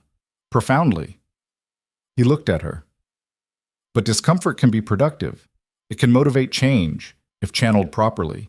The question is, what kind of change? What do you mean? I mean, there are 2 ways forward from here. The first is cosmetic. I improve conditions at my mills just enough to avoid criticism, maintain my power with slightly better optics, and fundamentally nothing changes. The system stays intact. And the second? The second is actual transformation, not just better wages and safety equipment, but reconceiving the entire relationship between capital and labor. Profit sharing, worker representation, transparent accounting, real accountability. He met her eyes. Revolution, essentially, just from the inside rather than through violence. Seraphina studied him, trying to determine if he was serious or just saying what he thought she wanted to hear. You're talking about dismantling your own power, she said. I'm talking about sharing it. There's a difference. He leaned back against the railing. Power concentrated in too few hands corrupts, creates Pembertons who exploit the gaps between oversight and operation. But power distributed more broadly? That creates stability, resilience. You sound like a radical. Perhaps I am. Your Mr. Ashton is quite persuasive when he's not vomiting over the side of a ship. Thornridge's tone turned sardonic. He spent 2 hours yesterday explaining cooperative ownership models and how they outperform traditional hierarchies in productivity and worker satisfaction. It was either listen or push him overboard. Despite herself, Seraphina laughed. And you believed him? I believed the numbers. I'm still a businessman, Miss Hale. Sentiment only takes me so far. But if fair treatment actually increases productivity and reduces turnover costs, that's not charity. That's sound investment. So you'll change your mills because it's profitable, not because it's right. I'll change them because it's both. Does the motivation matter if the outcome is the same? Seraphina wanted to say yes, that motivation mattered, that doing the right thing for the wrong reasons was somehow tainted. But she thought about the workers who'd go home to better wages regardless of why their employer paid them, about children who wouldn't lose parents to preventable accidents, whatever the aristocrats' reasoning. Maybe outcomes did matter more than intentions. Ask me again in 6 months, she said, echoing his words from earlier. If you've actually done it. Fair enough. They sat in companionable silence as the wind chaser raced through the night toward Rotterdam and whatever waited there. The 3rd day brought better winds and renewed urgency. Morrison announced they'd make port by evening, still behind the meridian, but only by hours rather than half a day. We'll dock at the merchant quarter, Thornridge said, studying his maps. My contact there can tell us if Pemberton's already landed. If he has, we track him to his banking connections. If not, we wait at the dock. And if he's already gone? Seraphina asked. Then we follow the money. He can change his name, his appearance, his story. But moving 50,000 pounds leaves tracks. Rotterdam's harbor appeared on the horizon as the sun sank toward the western sea. A massive port city, all canals and warehouses and ships from a dozen nations. They docked efficiently, Morrison's crew securing lines while Thornridge disappeared to find his contact, a Belgian banker named Dubois, who apparently owed him favors. Seraphina and Ashton waited on deck, tension crackling between them. "This could still go wrong," Ashton said quietly. "Pemberton could have connections here we don't know about, protection we can't penetrate. Then we find another way." "You're very certain." "I'm very tired of losing." She watched the crowds moving along the waterfront. "And I'm tired of people like Pemberton thinking they can use people like us, like those workers, as pieces in their games." Thornridge returned with Dubois, a small man with precise movements and calculating eyes. "The Meridian docked this morning," Dubois reported in accented English. "2 passengers matching your descriptions disembarked around 10 o'clock. The woman went to a boarding house in the Canal District. The man visited my bank." "Your bank?" Ashton's voice sharpened. "Attempting to establish accounts and transfer funds, large amounts." Dubois smiled thinly. "I delayed him. Told him we needed verification from British correspondents before accepting such deposits. He's supposed to return tomorrow morning." "You knew," Seraphina said. "Somehow you knew we'd be coming." "His Grace sent a telegram from Crosshaven. Asked me to watch for suspicious British transfers." Dubois inclined his head toward Thornridge. "I've worked with the Duke before. When he asks for discretion and observation, I provide it." "Where's the boarding house?" Thornridge asked. "I'll take you, but we should bring the city guard. If these people are as dangerous as you suggest—" "No guards. Not yet." Thornridge's voice was hard. "I want to talk to them first, understand the full scope of who was involved." "Your Grace, that's non-negotiable. Lead the way, Dubois." The boarding house was a shabby establishment near the old docks, the kind of place where people paid cash and didn't ask questions. They climbed narrow stairs to the 3rd floor where Dubois indicated a door at the end of a dark hallway. Thornridge knocked. Authoritative, commanding. "Open up, I know you're in there." Silence. Then fumbling with locks. The door cracked open. Constance Weatherby's face appeared and the color drained from it when she saw them. "No," she whispered. "No, this isn't— You couldn't have— Found you? We did." Seraphina stepped forward, and her aunt flinched back. "You sold me out. Sold out workers who trusted me. For what? Money you didn't even get to keep?" "You don't understand." "Then explain it." Seraphina's voice was ice. "Explain how betraying your own family made sense." Constance's composure crumbled. She sagged against the doorframe, suddenly looking a decade older. "I was drowning. Do you understand? Drowning in debt I couldn't pay, maintaining a lifestyle I couldn't afford, terrified every day that someone would realize I was 1 bad month from debtor's prison. So you took money from Pemberton.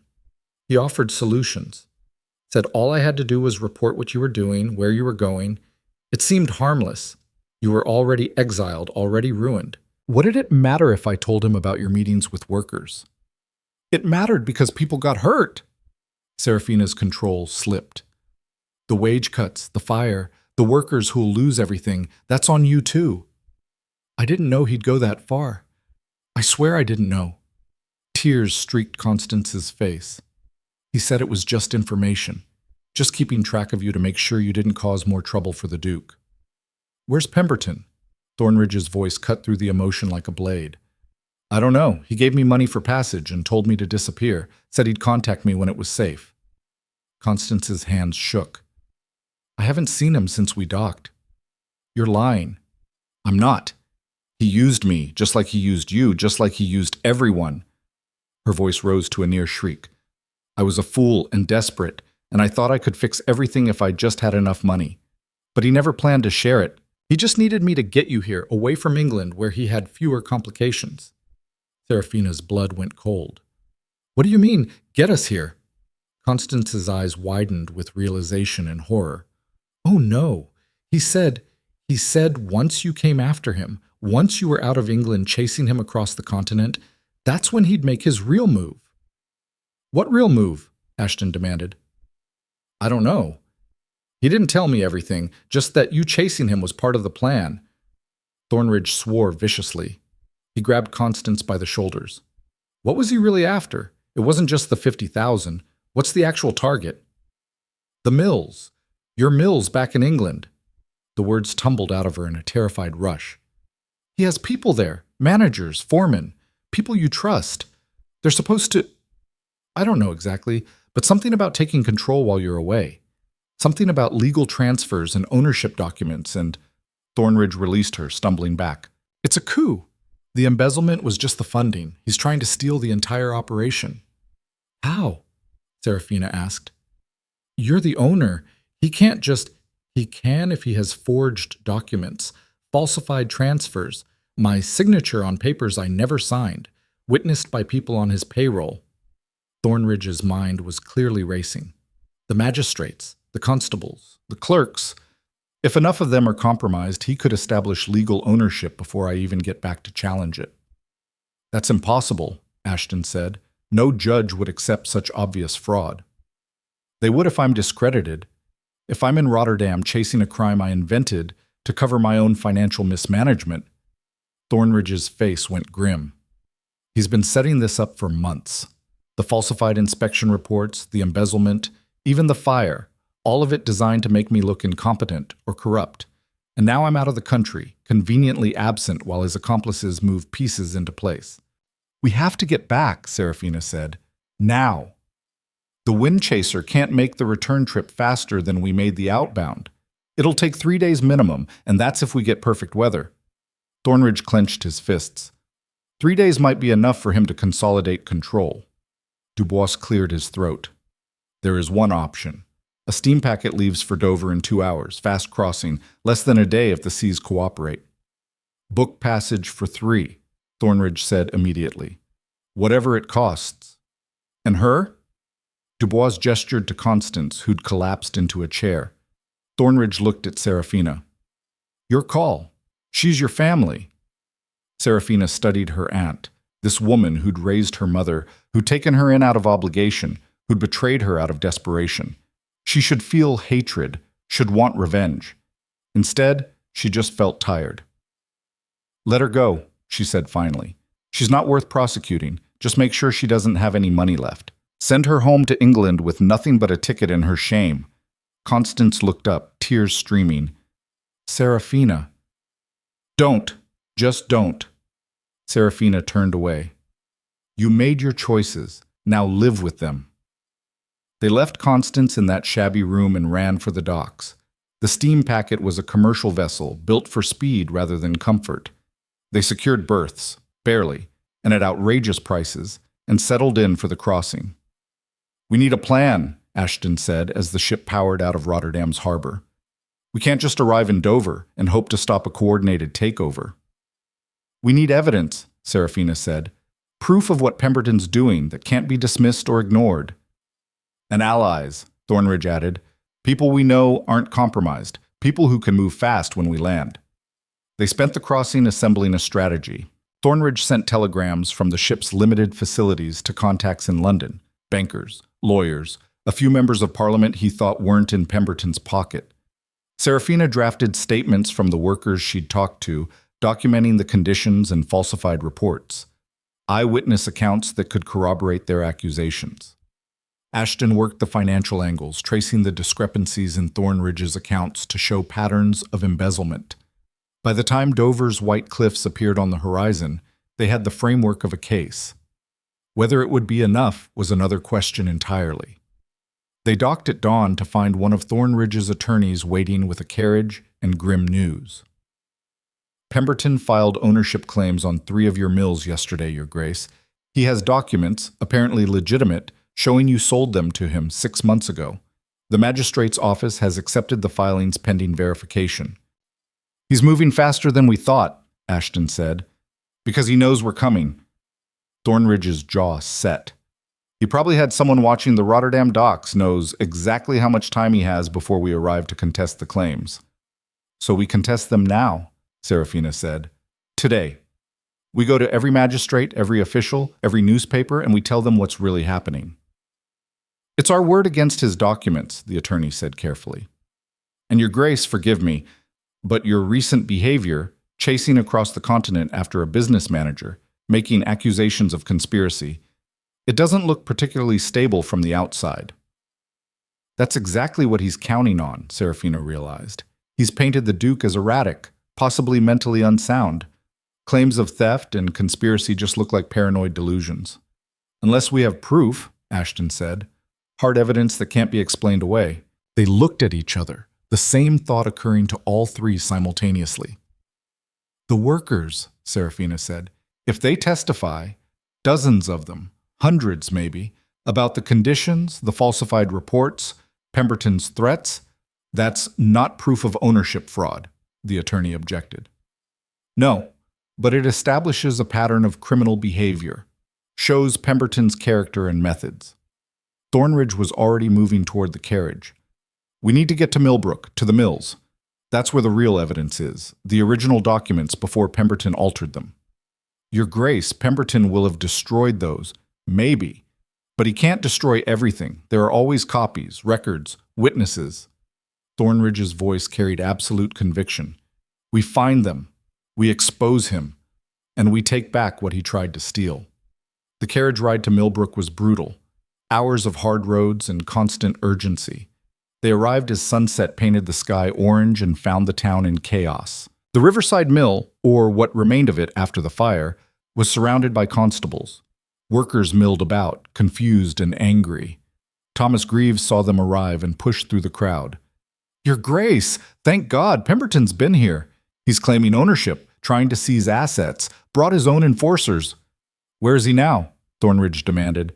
Inside what's left of the mill. Says he's conducting an inventory before reopening. Thomas's face darkened.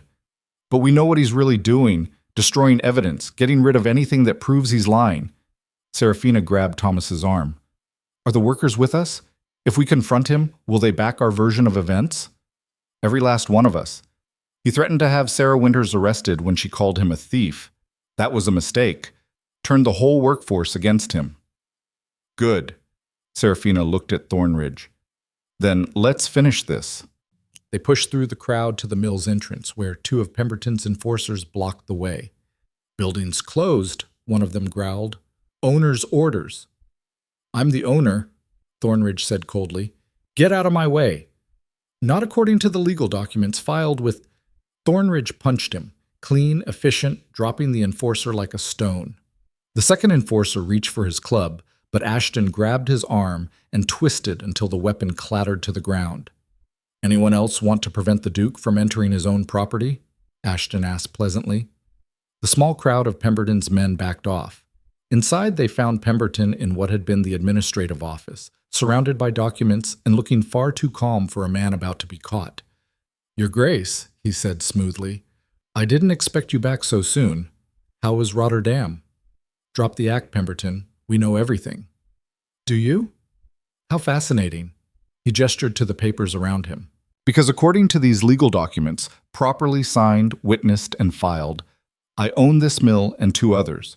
You sold them to me 6 months ago to cover debts from your failed expansion in Manchester. Forged documents. Prove it. The signatures match. The witnesses are respectable citizens. And your recent behavior, chasing across Europe on wild accusations, well, it doesn't exactly inspire confidence in your judgment. The workers will testify, Seraphina said. They'll tell the truth about what you've done. Pemberton smiled. Workers' testimony against legal documents? Good luck with that, especially when half of them are illiterate and the other half are terrified of losing their positions. They're not terrified anymore, Thomas Greaves said from the doorway. Behind him, dozens of workers filled the entrance. You made a mistake, Pemberton. You threatened Sarah. You tried to steal from the Duke while making us pay the price. We're done being afraid. For the first time, Pemberton's confidence flickered. This doesn't change anything, he said. I have legal ownership. You have accusations from disgruntled employees. Any magistrate will side with documented evidence over this? Seraphina pulled out the inspection reports she'd stolen weeks ago. Falsified safety reports with your signature. Proof you've been manipulating records for months. Or this? She produced letters from Constance that detailed payments and instructions. Correspondence proving you orchestrated the entire scheme. Those are stolen property, Pemberton snapped. Inadmissible in court. But admissible in the court of public opinion, Ashton interrupted. How do you think it'll look when every newspaper in England prints stories about the business manager who embezzled from a duke, forged ownership documents, and endangered hundreds of workers? Your accomplices will abandon you in hours. Pemberton's mask cracked. You can't prove the documents are forged. I was meticulous. The signatures are perfect. Because you traced them from real documents, Thornridge said. Documents that still exist in my London offices, with original ink dating and watermarks that your forgeries won't match. He stepped closer. You're finished, Pemberton. The only question is whether you make this easy or difficult. For a long moment, Pemberton said nothing. Then he lunged for a side door. Thomas and 3 other workers blocked his path. Not this time, Thomas said quietly. You don't run. You answer for what you've done. Pemberton collapsed into a chair, the fight draining out of him all at once. It should have worked, he muttered. I planned for everything, every contingency. But you, he looked at Seraphina with something like hatred. You weren't supposed to matter. You were just a ruined merchant's daughter, exiled, powerless. You weren't supposed to fight back. That was your mistake, Seraphina said, underestimating people you considered beneath you.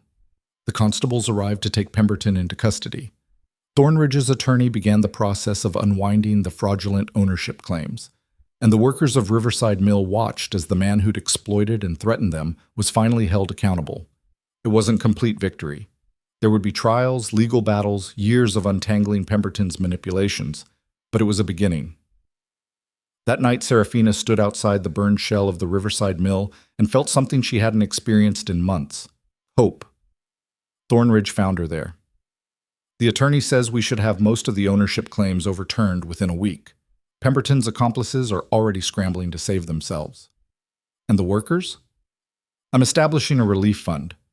Wages during reconstruction, compensation for injuries, proper safety standards when we rebuild. He paused. Your Ashton has agreed to consult on the redesign. Apparently I need an expert on fair labor practices. He's not my Mr. Ashton. No? Could have fooled me. Thornridge's tone was almost teasing. Regardless, I owe you both a debt. You saved my business, possibly my life.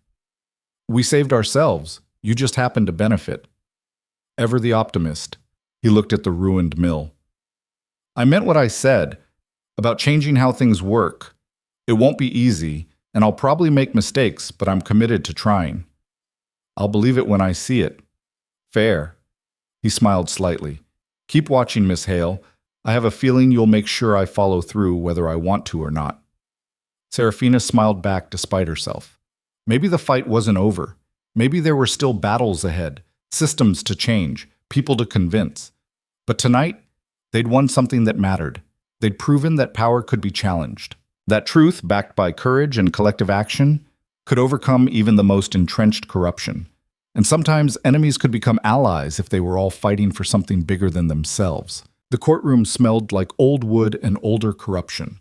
Seraphina sat in the gallery beside her father, watching as Pemberton's trial entered its 3rd day.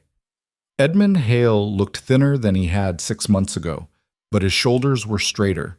The shipping contracts were slowly returning, though nothing would ever fully restore what they'd lost. He's going to prison, her father said quietly. The judge made that clear yesterday. Good. And your aunt? Seraphina hadn't seen Constance since Rotterdam, hadn't wanted to. She's living with Mother's cousin in Cornwall, working as a housekeeper, I heard. Edmund winced. From relative comfort to servitude. That's a hard fall. She chose it. She could have asked for help, could have been honest about her debts. Instead, she sold out her own family. Seraphina's voice carried no sympathy. I'm done making excuses for people who choose cruelty over courage. The prosecutor called his next witness, Thomas Greaves, who took the stand with the quiet dignity of a man who'd survived worse than hostile questioning. He testified about the working conditions, the falsified reports, Pemberton's threats. His words were simple, direct, devastating. The defense attorney tried to discredit him, suggesting he was a disgruntled employee with an axe to grind. I worked for the Duke's Mills for 15 years, Thomas said calmly. Lost 2 fingers to unsafe machinery. Saw my wages cut while men like Pemberton got rich off our labor. Yeah, I've got an axe to grind, but that doesn't make what I'm saying untrue. The gallery erupted in applause. The judge banged his gavel for order, but even he looked faintly approving. When the session adjourned, Seraphina found Thornridge in the corridor, deep in conversation with his attorneys. That went well, she said. Better than expected. The worker's testimony is proving more powerful than the documentary evidence. He dismissed the attorneys with a nod and turned to her fully. How's your father managing? Better. He's rebuilding, slowly, but it's happening. She studied him. You returned some of his contracts. I returned the ones I'd wrongfully canceled. The rest he'll have to earn back on merit. Thornridge's expression was unreadable. I'm not a charity, Miss Hale. Just trying to be fair. That's all anyone can ask. They walked together toward the courthouse steps, where a crowd of workers had gathered to hear the day's proceedings. Sarah Winters waved when she saw them. How's it looking? She called. Good, Seraphina said. Thomas was brilliant. Of course he was. Man's got more sense than half these lawyers put together. Sarah grinned. We're having a gathering tonight at the Union Hall. You should come. Both of you. Thornridge looked surprised. I'm not sure my presence would be welcome. You helped catch the bastard who tried to steal from you and blame us. That counts for something. Sarah's smile turned sharp. Besides, you're bankrolling the reconstruction. Least we can do is let you buy us a drink. The Union Hall was packed by the time they arrived that evening. Someone had hung banners celebrating justice for Riverside workers. Tables overflowed with food, modest fare, but plentiful. A fiddler played in the corner while people danced and laughed with the relief of a burden finally lifted. Seraphina found herself pulled into conversations, introduced to families, thanked by people whose names she barely knew. A woman pressed a baby into her arms, a healthy, smiling child who grabbed her hair and pulled. That's little Edward, Sarah explained, named for his grandfather, Edward Carver. The man who'd died in the scaffold collapse. The widow who'd stood outside Seraphina's father's office for 3 days. Seraphina's throat tightened. She looked down at the baby, this living continuation of a man destroyed by negligence. His mother? She asked. Working at Mr. Ashton's new mill. Good wages, safe conditions. She says it's the first time since Edward died that she's had hope. Sarah took the baby back. That's because of you, what you started. I didn't start anything. I just made a scene at a party. You started people talking, started them believing they deserved better. That matters more than you know. Across the room, Thornridge was cornered by a group of workers peppering him with questions about the reconstruction plans. He answered each one seriously, without condescension, occasionally asking for their input on practical matters. Never thought I'd see the day, Thomas Greaves said, appearing beside Seraphina with 2 cups of cider. The Duke actually listening to workers like our opinions matter. Maybe he's learning. Maybe. Or maybe he's just smart enough to know he needs us on his side. Thomas handed her a cup. Either way, I'll take it. Change is change, even if the motivation's impure. Victor Ashton arrived late, covered in sawdust from his construction site. His new mill was nearly complete, a modern facility with safety equipment, ventilation systems, and worker housing that didn't look like prison cells. Sorry, he said, finding Seraphina. Structural inspection ran long, but I wanted to be here for the celebration. How's the mill coming? Ahead of schedule and under budget, surprisingly. He grabbed food from a passing tray. We open in 2 weeks. I've already got more applicants than positions available. Word spreads fast when you pay fair wages. And Thornridge? Still our competitor, but a better one than Pemberton ever was. Ashton's expression grew thoughtful. He actually came by yesterday. Wanted to see our safety protocols. Said he was implementing similar measures at his operations. Copying your homework? Learning from it. There's a difference. Ashton smiled. Besides, competition's healthy if everyone's competing on quality rather than who can exploit workers most efficiently. The evening wore on. Someone made a toast to justice. Someone else toasted Seraphina, which made her blush furiously and try to hide behind her cider cup. Thomas gave a speech about solidarity and the power of collective action that was surprisingly eloquent, and then Thornridge stood up. The room quieted instantly, that automatic deference to aristocratic authority. I don't have a speech prepared, he began. Mostly because I'm not sure I deserve to make one. 6 months ago, I wouldn't have been caught dead in a workers' hall. Would have considered it beneath my dignity. He paused, something like shame crossing his features. That was arrogant and wrong. Murmurs rippled through the crowd. I've spent the past months learning exactly how wrong. Learning that the people who build my wealth deserve more than exploitation dressed up as employment. That profit without ethics is just theft with better paperwork. His eyes found Seraphina across the room. I learned that from someone who had the courage to tell me the truth when I didn't want to hear it. Took you long enough, someone shouted, and nervous laughter broke the tension. Yes, it did, and I'm still learning. We'll probably keep making mistakes. Thornridge's voice strengthened. But I'm committing publicly, in front of all of you, to rebuilding my operations on principles of fairness and mutual respect.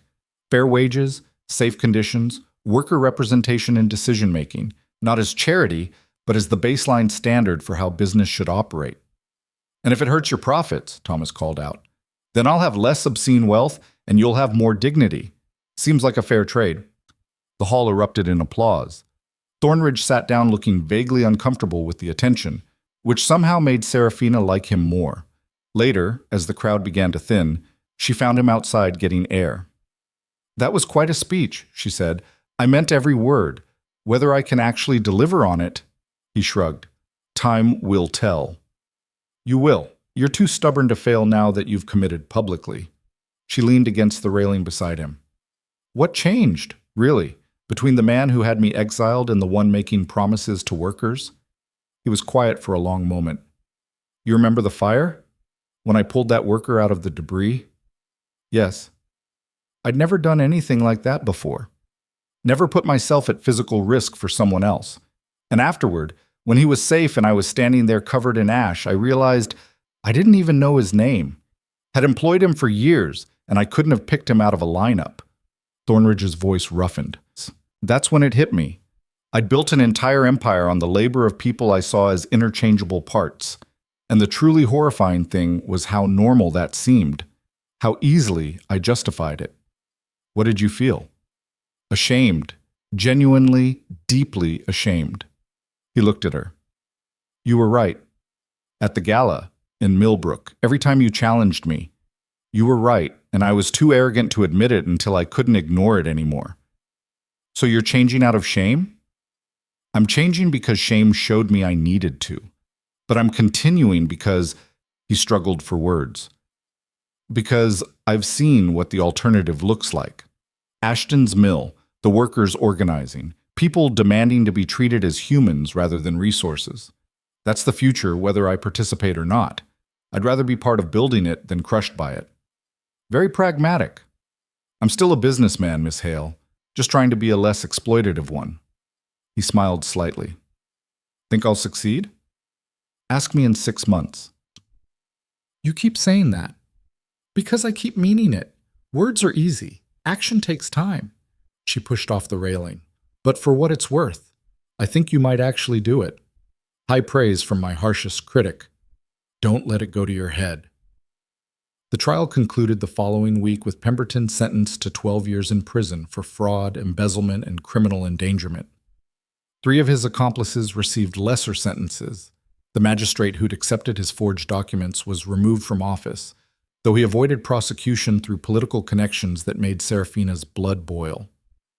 The system protects its own, her father said when she complained about it. That won't change overnight. Then we change it slowly, piece by piece. She looked at the newspaper coverage of the trial, front-page stories about corruption and reform. We keep fighting until it does. A month later, Ashton's Mill opened to considerable fanfare. Workers from Thornridge's operations attended the ceremony, not as competitors, but as witnesses to what industrial employment could become. The facility was everything Ashton had promised, well lit, properly ventilated, with safety equipment on every piece of machinery. The workers' housing included small gardens and common areas. Children had a school instead of being shoved into labor. This is your victory too, Ashton told Seraphina during the ribbon cutting. None of this happens without you pushing both of us to be better. I just made trouble. You two did the actual work. Trouble is how things change. Never underestimate its value. Thornridge's Riverside Mill reopened 2 months after that. The reconstruction had taken longer than expected, but the result was worth the wait.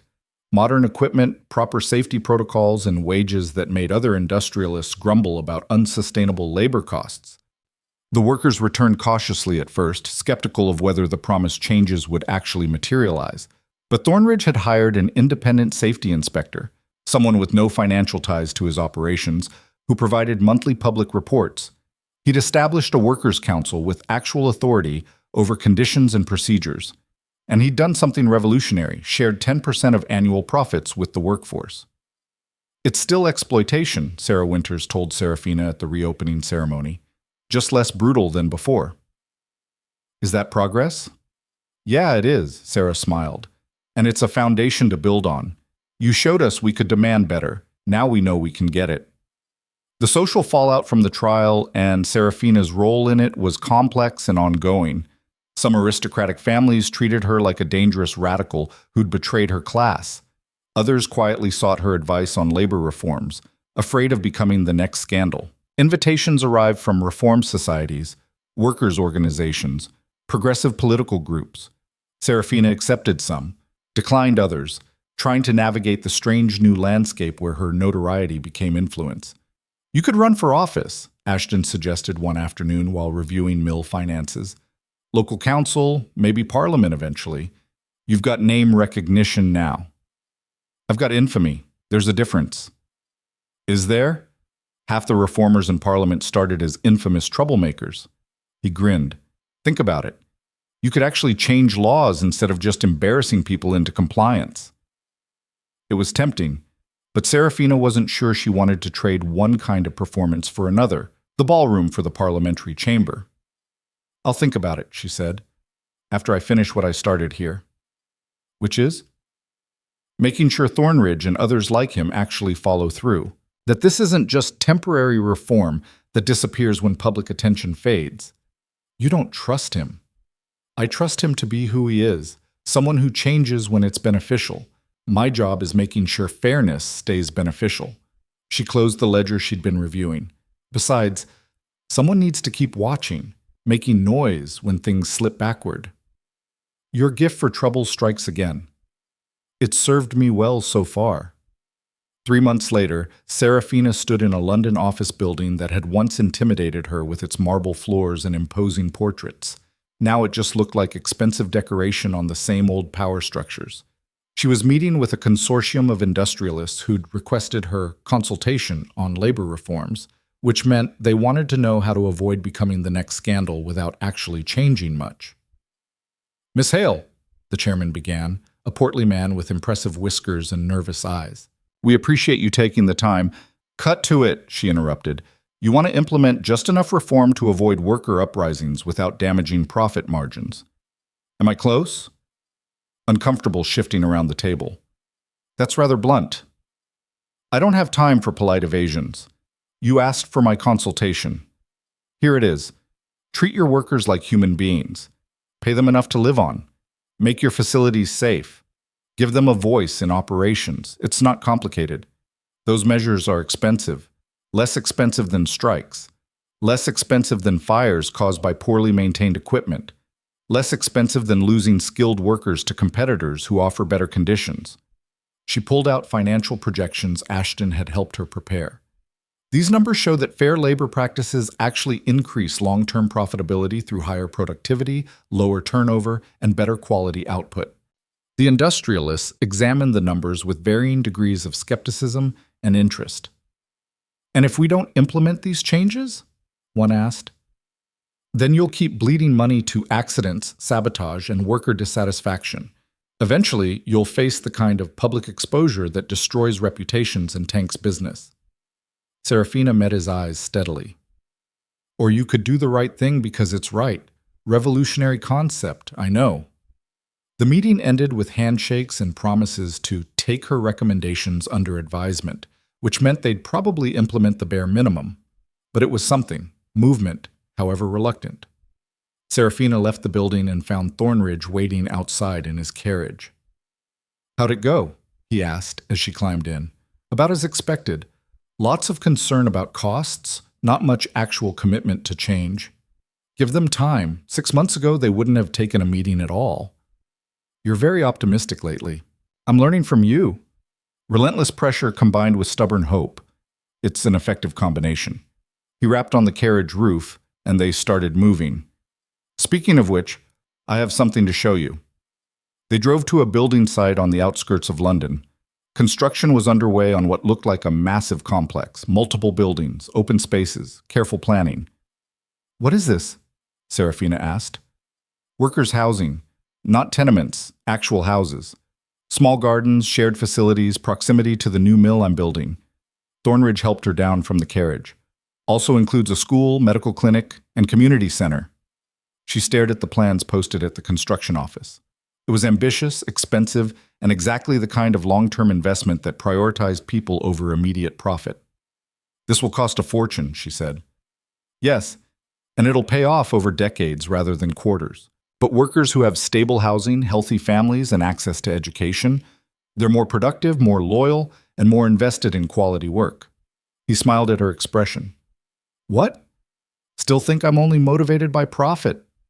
I think you're smart enough to realize that treating people well is good business, which is progress, even if the motivation isn't entirely pure. Nothing's entirely pure, Miss Hale. We do the best we can with who we are.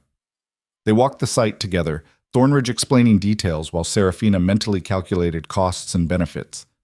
Other industrialists would call this wasteful. Shareholders would complain about delayed returns. But the workers would have something revolutionary: dignity. When does construction finish? She asked. 8 months. Families start moving in next summer. He paused by what would become the community center. I want you involved in planning the school curriculum and the medical services. And frankly, anything else you have opinions about, which I assume is everything. You're asking me to help run your operation. I'm asking you to ensure I don't backslide into old habits. Consider it a permanent consultation. His expression grew serious. You were right that trust needs to be earned. Let me earn it. Seraphina looked at this man who'd been her enemy, become her reluctant ally, and was now asking to be held accountable for genuine change. All right, she said, but I'm not going easy on you. If I see corners being cut or promises broken, you'll make my life miserable. I expect nothing less.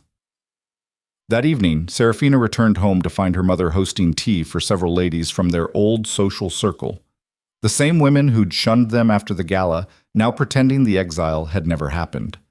Darling, her mother called, look who's come to visit. Lady Pemberton, no relation to that dreadful criminal, and Mrs. Harrison, and I see them, mother, them. Seraphina removed her gloves slowly, deliberately. Ladies, how kind of you to remember we exist. The temperature in the room dropped 10 degrees. Seraphina, her mother said warningly. We were just telling your mother how brave you were, Lady Pemberton said, her smile brittle. Standing up to corruption like that. Quite the heroine. I'm not a heroine. I just refuse to be quiet about abuse. Seraphina sat down, accepting tea she didn't want. Strange how that counts as heroism only after the powerful person gets caught. Well, yes, but where were all of you when my father's business was being destroyed? When workers were losing fingers and children were breathing cotton dust that ruined their lungs? When speaking up meant exile and financial ruin? She set down her cup carefully. Oh, that's right. You were pretending not to notice. Much safer that way. Mrs. Harrison flushed. That's hardly fair. Fair? You want to talk about fair? Seraphina stood. You're only here because being associated with me is now socially advantageous instead of damaging. Because I'm the girl who helped catch a criminal rather than the troublemaker who embarrassed a duke. But I'm the same person I was 6 months ago. The only thing that changed was which version of me served your purposes. Seraphina! Her mother looked mortified. I'm sorry, Mother, but I'm done pretending this is acceptable. She looked at the assembled ladies. You're welcome to finish your tea, but I won't sit here and participate in revisionist history where you were secretly supporting me all along. She left them in shocked silence and retreated to her room. Her father found her there an hour later, staring out the window at London's smoky skyline. Your mother is furious, he said. I know. Those women could have been useful connections, could have helped restore our social position. I don't want their connections, and I don't want the social position they represent. Seraphina turned to face him. I've spent 6 months fighting to change how power works. I can't do that while playing by the old rules. Edmund Hale studied his daughter, this fierce, complicated young woman who'd inherited his stubbornness and turned it into something transformative. You know you can't actually change everything, he said gently. The system's too big, too entrenched. One person, even a remarkable one, can only push so far. Then I'll push as far as I can, and hope it's far enough to matter. He smiled sadly. You're so much like your mother used to be, before the world ground her down into acceptability. I won't let it grind me down. No, I don't think you will. He moved to the door, then paused. For what it's worth, I'm proud of you. Even when you're making my life difficult, I'm proud. After he left, Seraphina sat with those words, feeling their weight. Proud. Not ashamed, not resigned, not worried about her marriage prospects or social standing. Proud. It was enough. 6 months after Pemberton's sentencing, Seraphina stood at the dedication ceremony for Thornridge's new workers' housing complex. The buildings were complete, families already moving in, children running through yards that would have been unimaginable in the old tenements. Sarah Winters was there with little Edward, now walking and getting into everything. Thomas Greaves had brought his family, including a daughter who'd be starting at the new school next week. Ashton arrived with plans for a second mill expansion, competitive but collegial. Your Duke's making me look bad, he complained good-naturedly. I'll have to up my game. He's not my Duke. Keep telling yourself that. When Thornridge gave his dedication speech, he kept it short and practical, thanking the workers whose labor made everything possible, acknowledging past failures, committing to continued improvement. No flowery language, no false humility, just straightforward recognition of shared humanity. The crowd applauded, not with the desperate hope of people clinging to empty promises, but with the cautious optimism of people seeing real change. Afterward, Thornridge found Seraphina at the edge of the crowd. Well, he asked, did I pass inspection? For now. Ask me again in 6 months. You'll still be saying that in 10 years. Probably. Someone has to keep you honest. She smiled despite herself. But this is good work. The housing, the school, the clinic. You're actually doing it. We're doing it. This doesn't happen without your constant pushing and Ashton's annoying competence forcing me to keep up. He looked at the families exploring their new homes. I won't pretend I'm doing this purely from altruism. Better housing makes better workers. But somewhere along the way, I started caring about the workers themselves, not just their productivity. That's called empathy. Welcome to having it. It's inconvenient. Most worthwhile things are. They stood together watching the sun set over the complex, this small piece of a better world built from the wreckage of corruption and exploitation. What's next for you? Thornridge asked.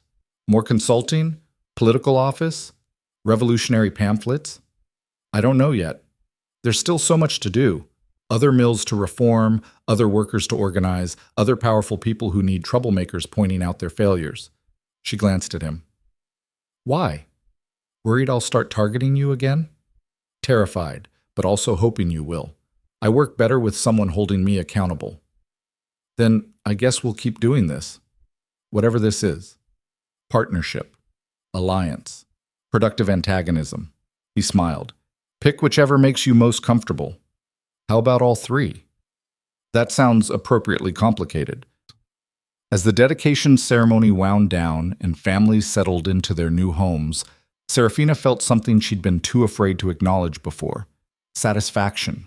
Not completion, the work was far from finished, but the deep satisfaction of seeing tangible change emerge from impossible odds. She'd started this journey as an angry merchant's daughter with more courage than sense, pointing fingers at a duke in a ballroom and thinking public shame would solve everything. She'd learned it took more than shame, more than courage. It took strategy, persistence, alliances with unlikely people, and the willingness to keep pushing even when everything seemed hopeless. But most importantly, it took refusing to be silent when silence was easier. The workers moving into their new homes tonight, they were proof that noise mattered, that pushing back against injustice could actually change things, even when the odds looked insurmountable. Seraphina Hale had started a fight with the most powerful man in the region and lost everything. Then she'd learned to fight smarter, build coalitions, and turn enemies into allies. Now she stood watching the fruits of that fight: real homes for real families, fair wages, safe conditions, the beginning of dignity and employment. It wasn't everything. The system was still broken in 1,000 ways. There were still battles ahead, other Pembertons to expose, other powerful people who needed someone brave enough to call them out. But tonight, it was enough to see these families laughing and unpacking and planning futures that weren't shaped by exploitation. "Thank you," Sarah Winters said, appearing beside her with little Edward on her hip. "For everything, for not giving up, for making them see us as people." "You did that yourselves. I just made noise. Noise matters, especially when the powerful want us quiet." Sarah shifted Edward to her other hip. "My daughter's going to grow up in a world where she has choices, because you wouldn't shut up when they told you to." After Sarah left, Seraphina stood alone as twilight deepened into night. Lights flickered on in the new houses, families settling in, starting over, building lives on foundations more solid than they'd ever had before. Somewhere in the distance, factory whistles marked the shift change. Workers heading home to families, to rest, to lives that had more in them than just survival. It was a small victory in a long war. But victories mattered, even small ones. Especially small ones. They were proof that the impossible could become possible if you were stubborn enough to keep pushing. Seraphina Hale had been told to be quiet, to accept her place, to let powerful men make decisions without interference. Instead, she'd started a revolution. Not with armies or violence, but with truth, courage, and the absolute refusal to accept that suffering was inevitable. And in doing so, she'd discovered something essential. Power didn't come from titles or wealth or social position. It came from standing up when everyone expected you to stay down, from speaking when silence was safer, from building alliances across divides that seemed unbridgeable, from refusing to let the world grind you down into acceptability. The fight wasn't over, would never truly be over. There would always be another Thornridge who needed challenging, another Pemberton who needed exposing, another system that needed dismantling and rebuilding. But tonight, standing in the shadow of houses built on principles of fairness and human dignity, Seraphina allowed herself to believe that change was possible, that one person's courage could spark transformation, that in the harshest worlds, conviction didn't just survive, it redefined what power meant. The lights of the workers' housing glowed like stars against the darkening sky, and Seraphina smiled. This was just the beginning.